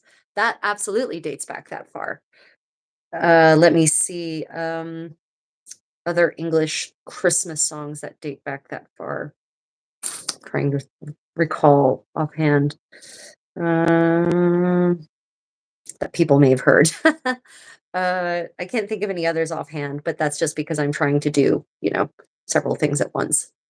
And I didn't actually brush up on my medieval English songs before coming to this live stream. Um, yeah, but if you start actually listening, so here's the thing. My brief lecture on medieval and Renaissance music versus modern and versus folk music. If at first, most everyone hears a traditional folk song and they think, oh, that must be medieval. Okay, fair enough. If you haven't actually heard medieval or Renaissance music. But then, if you start actually listening to real, authentic, original medieval and Renaissance music, and by original, I don't mean travel back in time, I mean played from a from the original source, from the original notation, or at least a very authentically reconstructed modern notation, you start to develop an ear and you start to realize that medieval music is immensely more complicated than folk songs are, than modern folk songs are. And I call them modern for a reason because most of the so-called traditional folk songs that most people sing don't predate the 18th century at all. And most sea shanties that we have are like 20th century. So yeah, you just start to develop an ear, and eventually you just learn to what sounds medieval and or Renaissance and what doesn't. And there is definitely a difference between Renaissance music and medieval music. Medieval music is actually more complicated in terms of meter and phrasing than Renaissance music. In the Renaissance, they actually start um, evening out music phrasing specifically so that you no longer have short and long phrases mixed in, you no longer have half bars. It gets much more metrical and much more regular. By contrast, actual medieval music can be insanely complex, especially if you go down into Iberia, into Al-Andalus, and even the music in the Christian courts there. So yeah. Modern folk songs are actually way too simple to be medieval. How's that for funny? Um, Ring Around the Rosie was an authentic medieval song. No, Ring Around the Rosie dates to 1666 plague. Actually, it's 17th century because there are no pockets in the Middle Ages. Pockets are a 17th century invention. But also the style of music and everything is 17th century. So it dates to the plague that ravaged England, specifically London in 1666, 65 to 66. Read the Decameron. I do read the Decameron a lot. In fact, I have a whole event called the Decameron. That is where we basically live a kind of 4 days like the people in the Decameron lived, with dancing and music and revelry and relaxation in a medieval fashion. Um, Question, that goes back to the Aqueton, yes. What yes, and Lori, that spelling, yeah, that's one of the possible spellings of the, like, 10 at least that there were in the Middle Ages. What would be the closest modern equivalent to the cotton batting used? Yeah. Quilting cotton sheets or raw cotton? I have been trying to find evidence of batting, of the actual the sheets that you're talking about, and I have not been able to find that. I have no idea why that just who knows? We're back. Welcome back, everyone. Um, yeah, so based on the extant garments that we have, looking at the way the silk and cotton, by the way, and wool also, and I think also hemp has been found as well for the padding. It looks like it's layers of fibers that have just kind of been laid in rather than a preformed sheet. So obviously the preformed sheets are super easy to use, but if you really want to get to that super, if you want to go down that rabbit hole of goat herding, to quote the parable, um, then yeah, you probably they should be laid in. You should get the raw fibers and lay them in yourself in the structure that you want, is what it seems to be. Obviously, it can be hard to tell. And now that being said, on the extant Hackathon, um, we can see some there's like some worn away spots, and I want to go back and look more closely at it, obviously, and you'll be able to do that yourself here shortly, because you are one of my very generous patrons on Patreon. But it does not look particularly preformed. It looks like it was laid in, and I'm not even certain what kind of. I'm going to confess some ignorance here.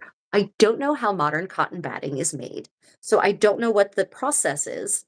So I'm not certain what the medieval equivalent for making it would have been. Let me put it that way. I do know that a lot of modern cotton sheeting batting is actually heat, like it's heat fused, and that I very much doubt that that is a technique that would have been used in the Middle Ages. Let me see. Uh, Prairie Wolf says, my favorite read is the Decameron, loosely based on the Decameron's is a loosely based on the Decameron series is on Netflix. Oh my God. The Netflix series gives me hives. Every time I see those clothes in stills, I want to vomit. it, it looks like the women are wearing IKEA lampshades on their heads. It is horrifying. And yeah, I guess the series on Netflix to me doesn't reflect the actual Decameron in any way, because the nobles in the Decameron are not the debauched ones. The stories they are telling are about debauched people, not the characters themselves. Yeah. I can't even bring myself to watch it. I might do a video on the horrors of the costuming in that, or I'll do a PowerPoint presentation style video on the horrors of the costuming in that series. Yeah, ugh, so bad. Let me see. Some of those long ago knitting projects got packed away with a little slip of paper that I wrote the pattern on. Oh, that would be nice.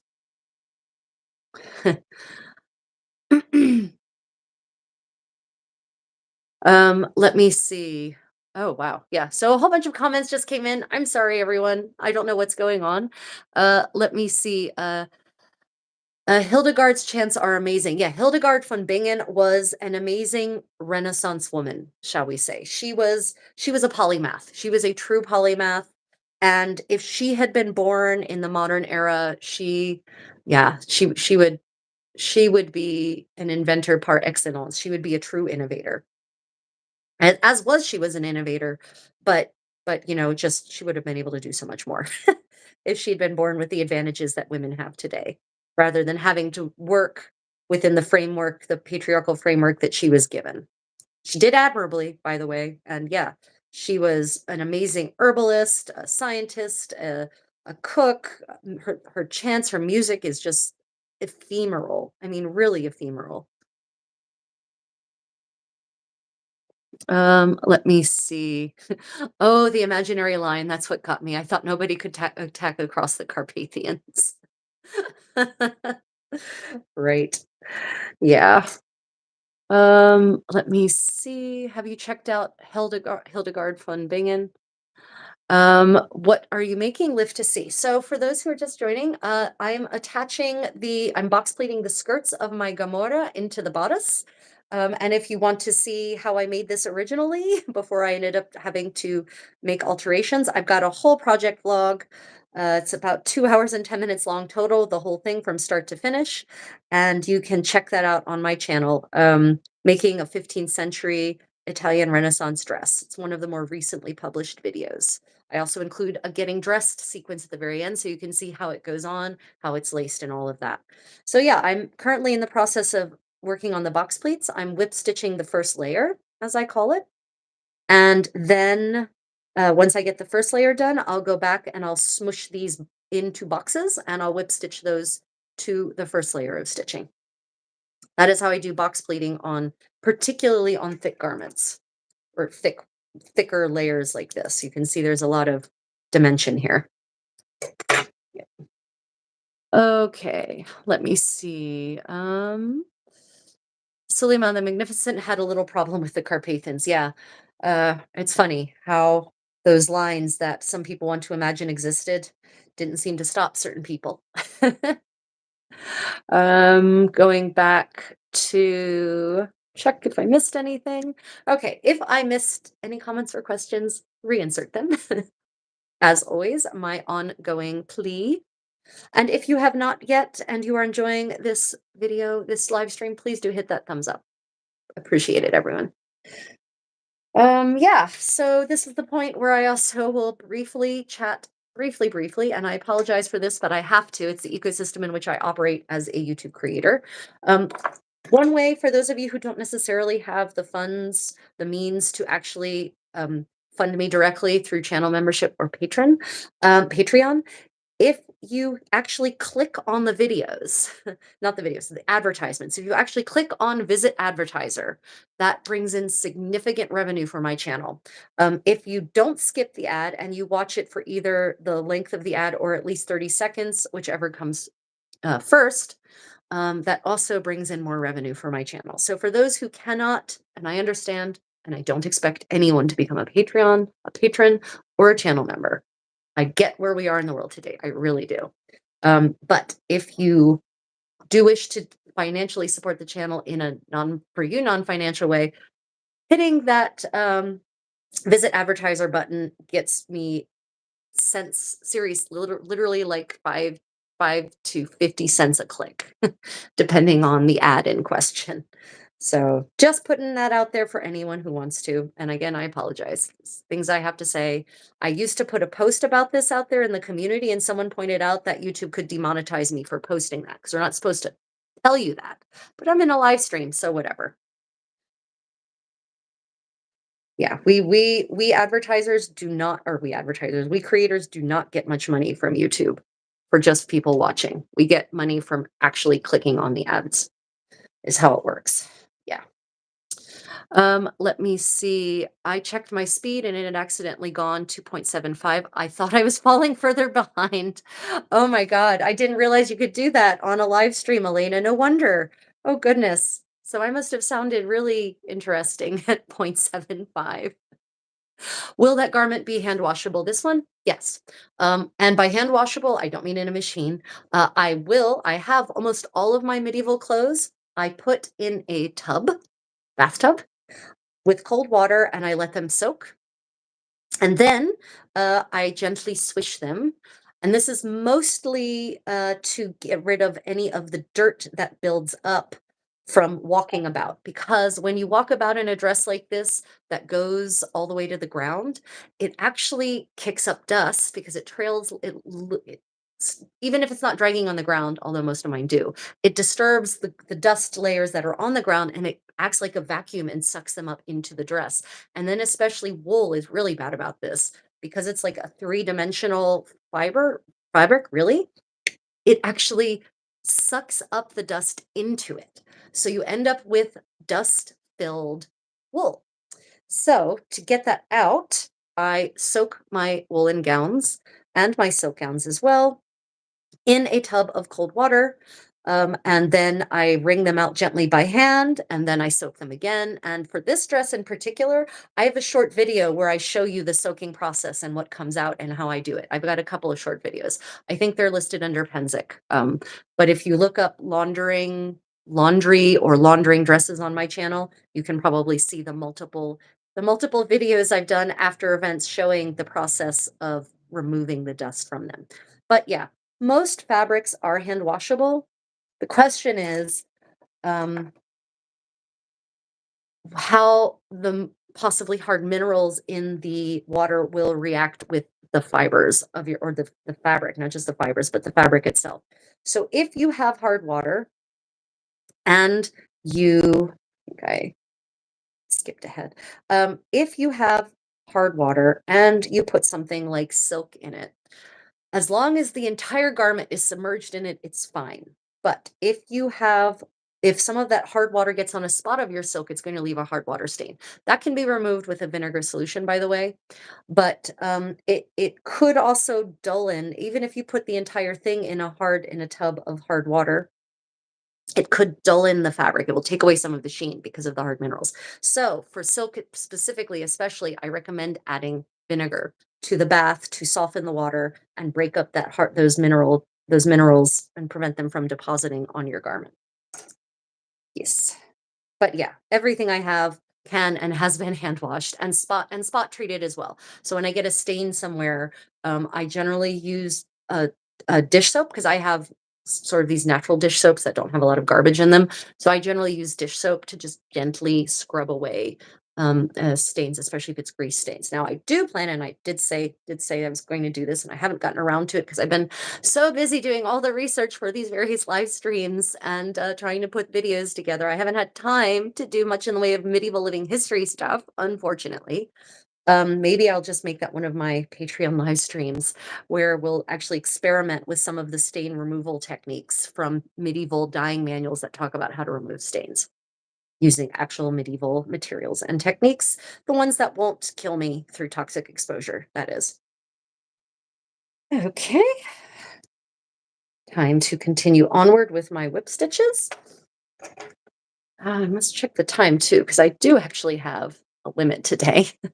Because I do have to actually eat lunch and prepare for my embroidery class for those who didn't see, the embroidery class I'm teaching today, a live embroidery class with actual humans, yay, is this. This is silk painting, needle painting, basically, so long and short strokes. And yeah, this is what the people today will be learning to make. So I need to make sure I have the mental capacity and all of that for that class. So I will need a break. So we won't be able to go quite as long as we usually do, but that's okay. We've already been going for 2 hours, so you all have been sticking around pretty well. Okay, questions. Vinegar is straight from the gods. Yep. Yep. Vinegar is really like it is the magic liquid. It really is. Um, Let me see. Okay. Going back, as always, everything comes up at once. Oh yeah, I made a deep blue 100% silk velvet stole, two-side silk velvet with inner lining. Let's just say it's a winter weight beyond the winters of my new location. Oh, that's really sad. What's my favorite costume design in a movie? Costume design in a movie. Ooh, I don't know. That's a hard question. Favorite costume design in a movie. Let me think. Um, I'm for historical movies, I can't think of Anytime when I was impressed by anything I ever saw, I was nearly always disappointed. But if we're talking fantasy, I really liked actually The Princess Bride, fantasy, but actually pretty accurate medieval clothing on a lot of the characters. How terrible is that? Better than nearly any movie actually set in a historical period than I've ever seen. Yeah, I have to say I'm drawing up a blank prairie on movies where I liked the costume designer, was impressed with it. Oh, that's not true. Ever After isn't bad. And and what impressed me about Ever After is that they actually try to put headdresses on people and their colors. They've got colors. Their clothing has color, and the thing isn't shot in that horrible medieval filter. And a lot of the clothing was plausible for early 16th century France with connections and ties to Italy and whatnot. So yeah, Ever After isn't bad. I actually wanted to do a video on Ever After, exploring the clothing and pointing out areas where, if you want to make this, how to make it the more authentic way. But Ever After is, yeah, it's one of my favorite movies of all time in general. Actually, one, the baddies get it. Two, the baddies aren't necessarily all bad. They're complex. They're more complex than that.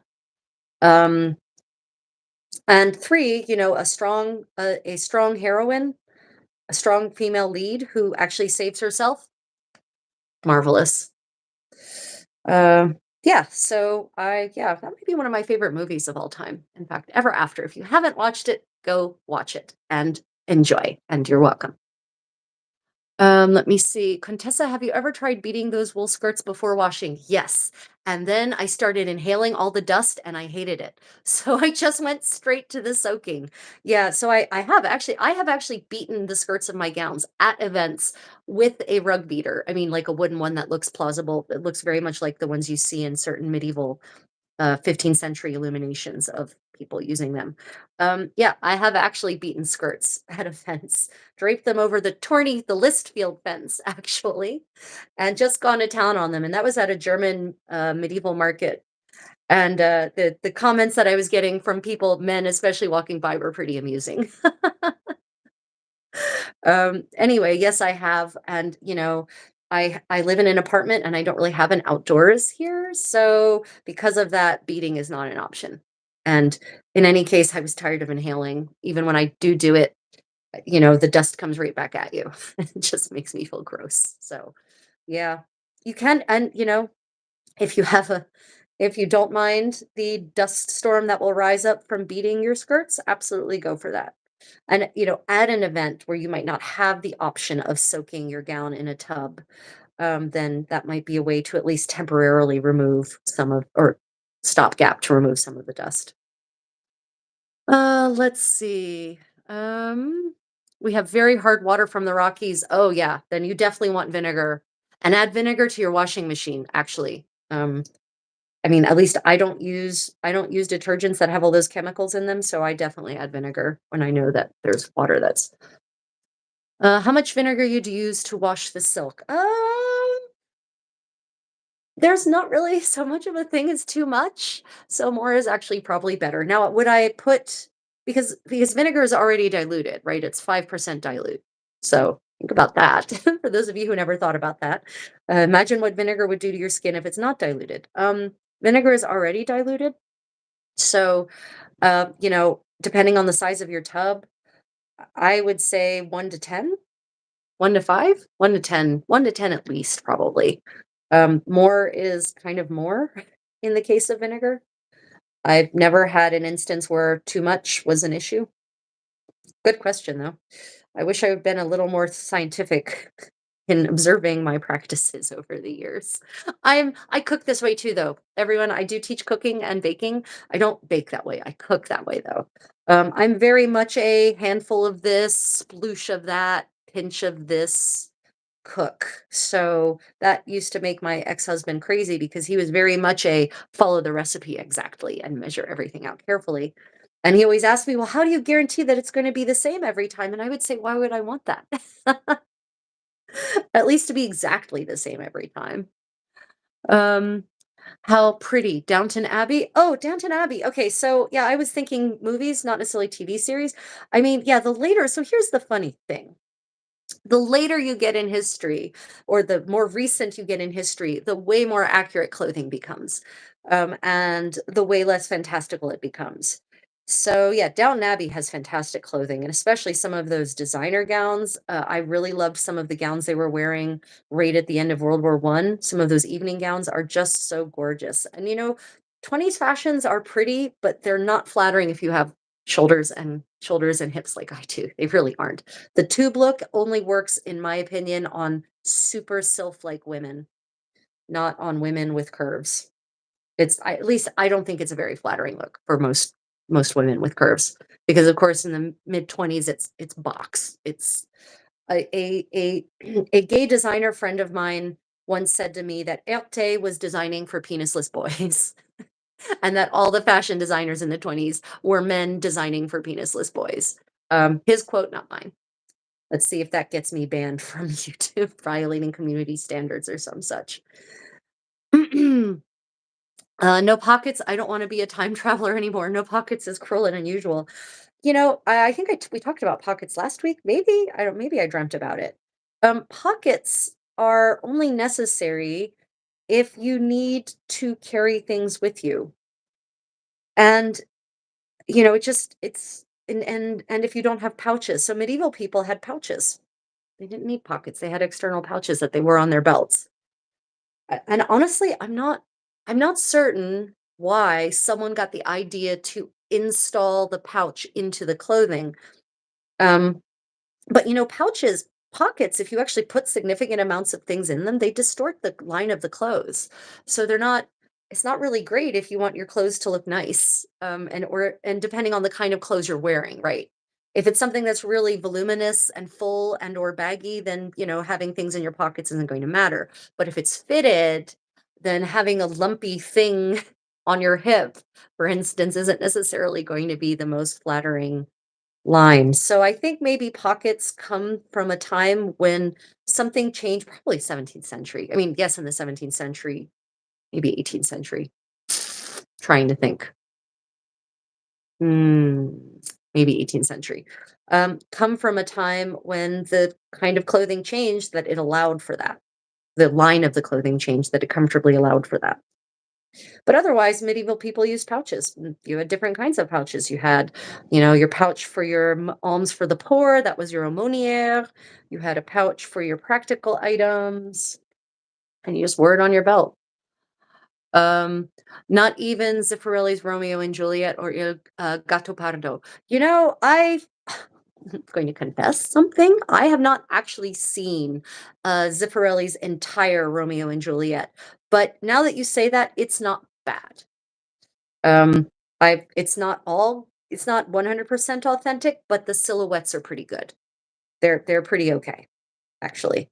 And they're better, God knows, than almost any Romeo and Juliet that has come since then in for that is actually supposed to be set in the 15th century. Um, I was thinking Ever After too. Yeah.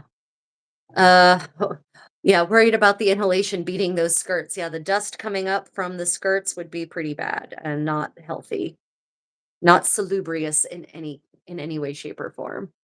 Bet some of those gentlemen had something to say. Yeah, they did. They had some cheeky German things to say about a lovely woman beating the hell out of a dress.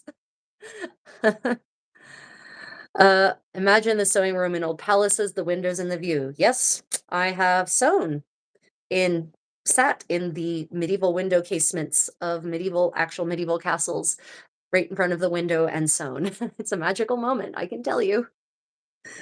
Unfortunately, most of that predates my life as a content creator, so I have no pictures or video of that experience. Sorry. I really never thought I was going to be a YouTube content creator, but I also didn't think that the machines would eat my profession as a translator. So there it is. Here we are. Oh dear. I got a little too enthusiastic about pulling my stitches. And it knotted on itself, but it's okay. That's the advantage of wax. It's easy to get it undone. My sister cooks like that, her husband as well. I do not understand cooking, and food is to be enjoyed. Yeah, I mean, that's how it's done in my family. I'm not my that's how I learned literally at the knee of my father, starting from the age of 3. And, I can follow a recipe, and I'll follow if it's a new dish, especially a new cuisine. I will follow the recipe to the letter of the recipe for the first several times until I really get a feeling for the cuisine. And then it's all hands and tossing after that. Let me see. Indians tied their money in a corner of and I'm gonna apologize if I mispronounce this, their dhoti and or sari. Yeah, right. So did Indians also have the coins with the hole in it, and then you just tie them on a loop like they did in East Asia, Korea and China and whatnot? Which of course would totally make sense. Medieval coins don't work that way. No one in the Middle Ages, at least in most any of the parts of Europe I've studied, ever got the bright idea to put a hole in the middle of the coin so that it could be strung onto a string that way. Wow, it's like crazy. All this stuff just comes at once. Um, Let me see. I prefer the pouch. Women's pockets are so tiny, they are almost worthless in clothing these days anyway. Pouches are basically a purse. Yep. And men and women wore them. It's funny how purses have been feminized, but the reality is that for millennia, plural, pouches were worn by men and women of all kinds. And actually, in the Middle Ages, the men were the ones wearing the big, bulky designer pouches, and the women had the little delicate aumoniere. So, these big purses that a lot of modern men complain about, yeah, they that was or yeah, complain or make fun of maybe is a better word. I've seen a lot of men making fun of women's purses. Well, it was in the Middle Ages, the men were the ones wearing that. So, isn't that interesting? One more pin here. I prefer the pouch. Women's pockets are, yeah, yeah. You already read that one. Yeah, I actually, I actually have a couple of really nice, relatively full skirted uh, T length dresses that have pockets, and they're big and they're useful. And because the skirts flare out from my waist, I can put things in them and you don't see it. But if it's on say a pencil skirt or something like that, not very useful. Um, Let me see. Translator, interesting. What languages? Yeah, boring European languages, Germanic and Romance languages. Well, German and Romance languages, French, Spanish, Italian.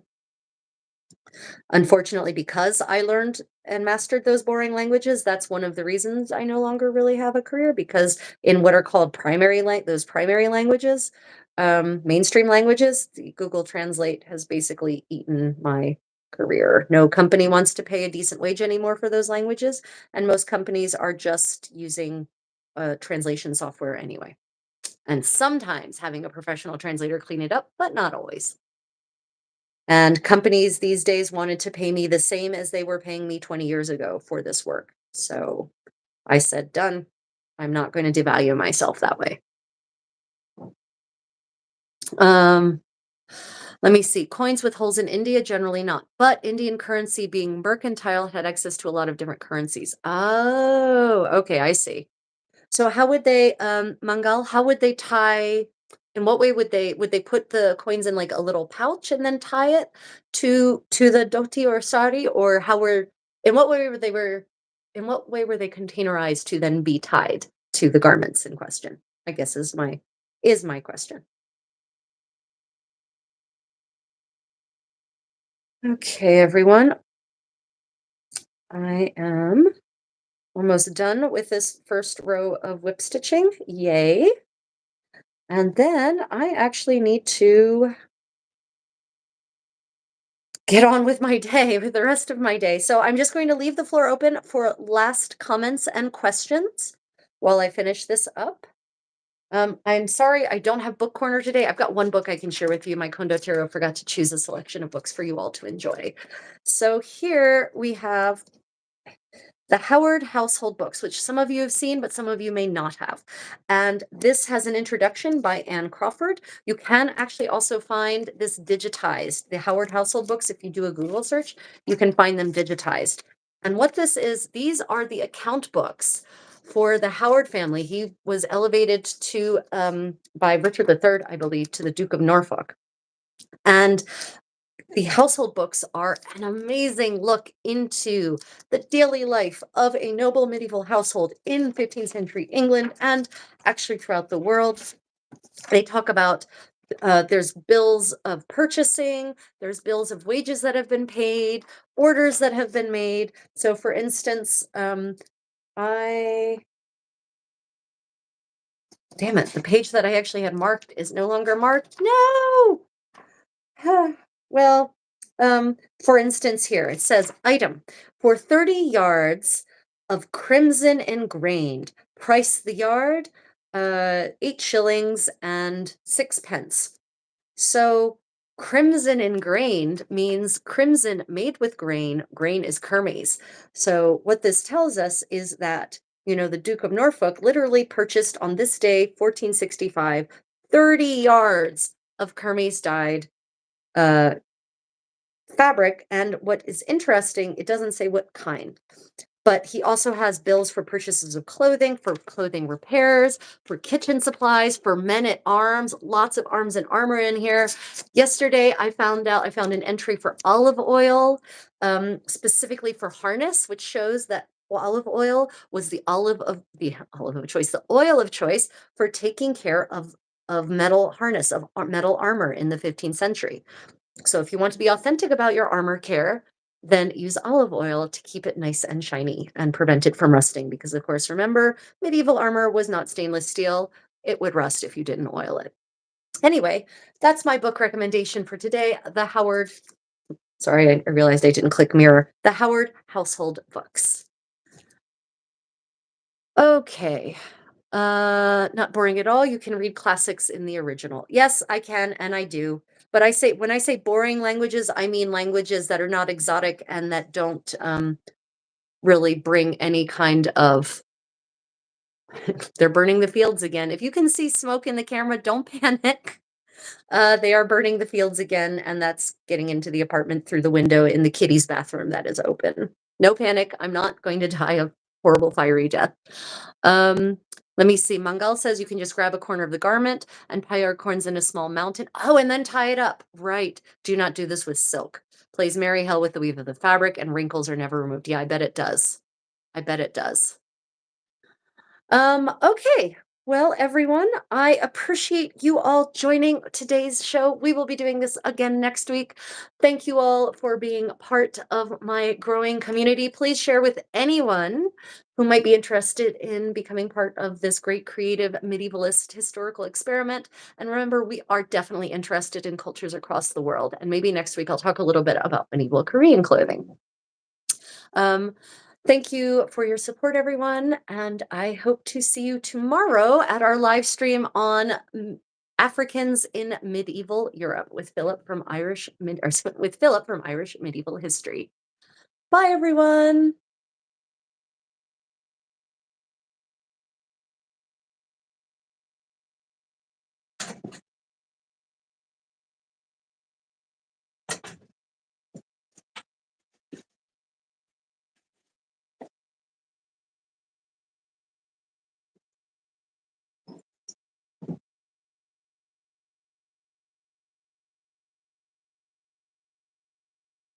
Nah, don't worry about it, Prairie Wolf. John can go to hell.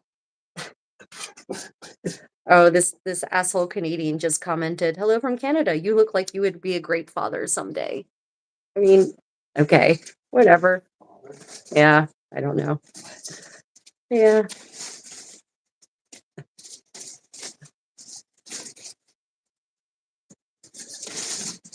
Okay. Just letting the last couple of comments roll in while I finish up this last little lipstick.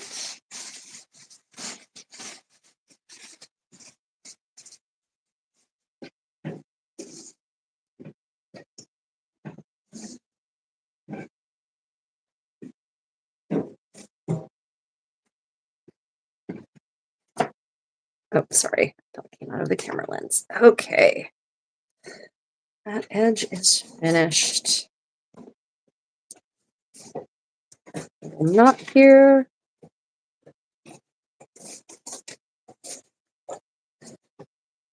And bury the needle. Oof, really thick at this end.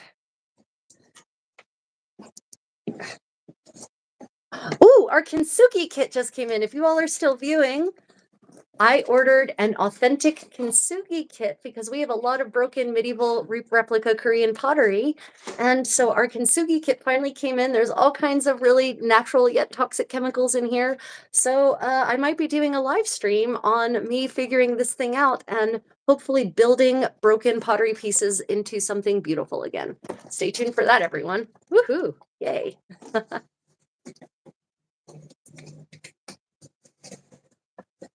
Sorry. No, it's okay. We're about to end anyway because I just want to finish this. Okay, there we go. Okay, everyone. I'm really going to disconnect now. I thank you all for your support. Much love to you all, and hopefully see you tomorrow morning or next week. Bye, everyone.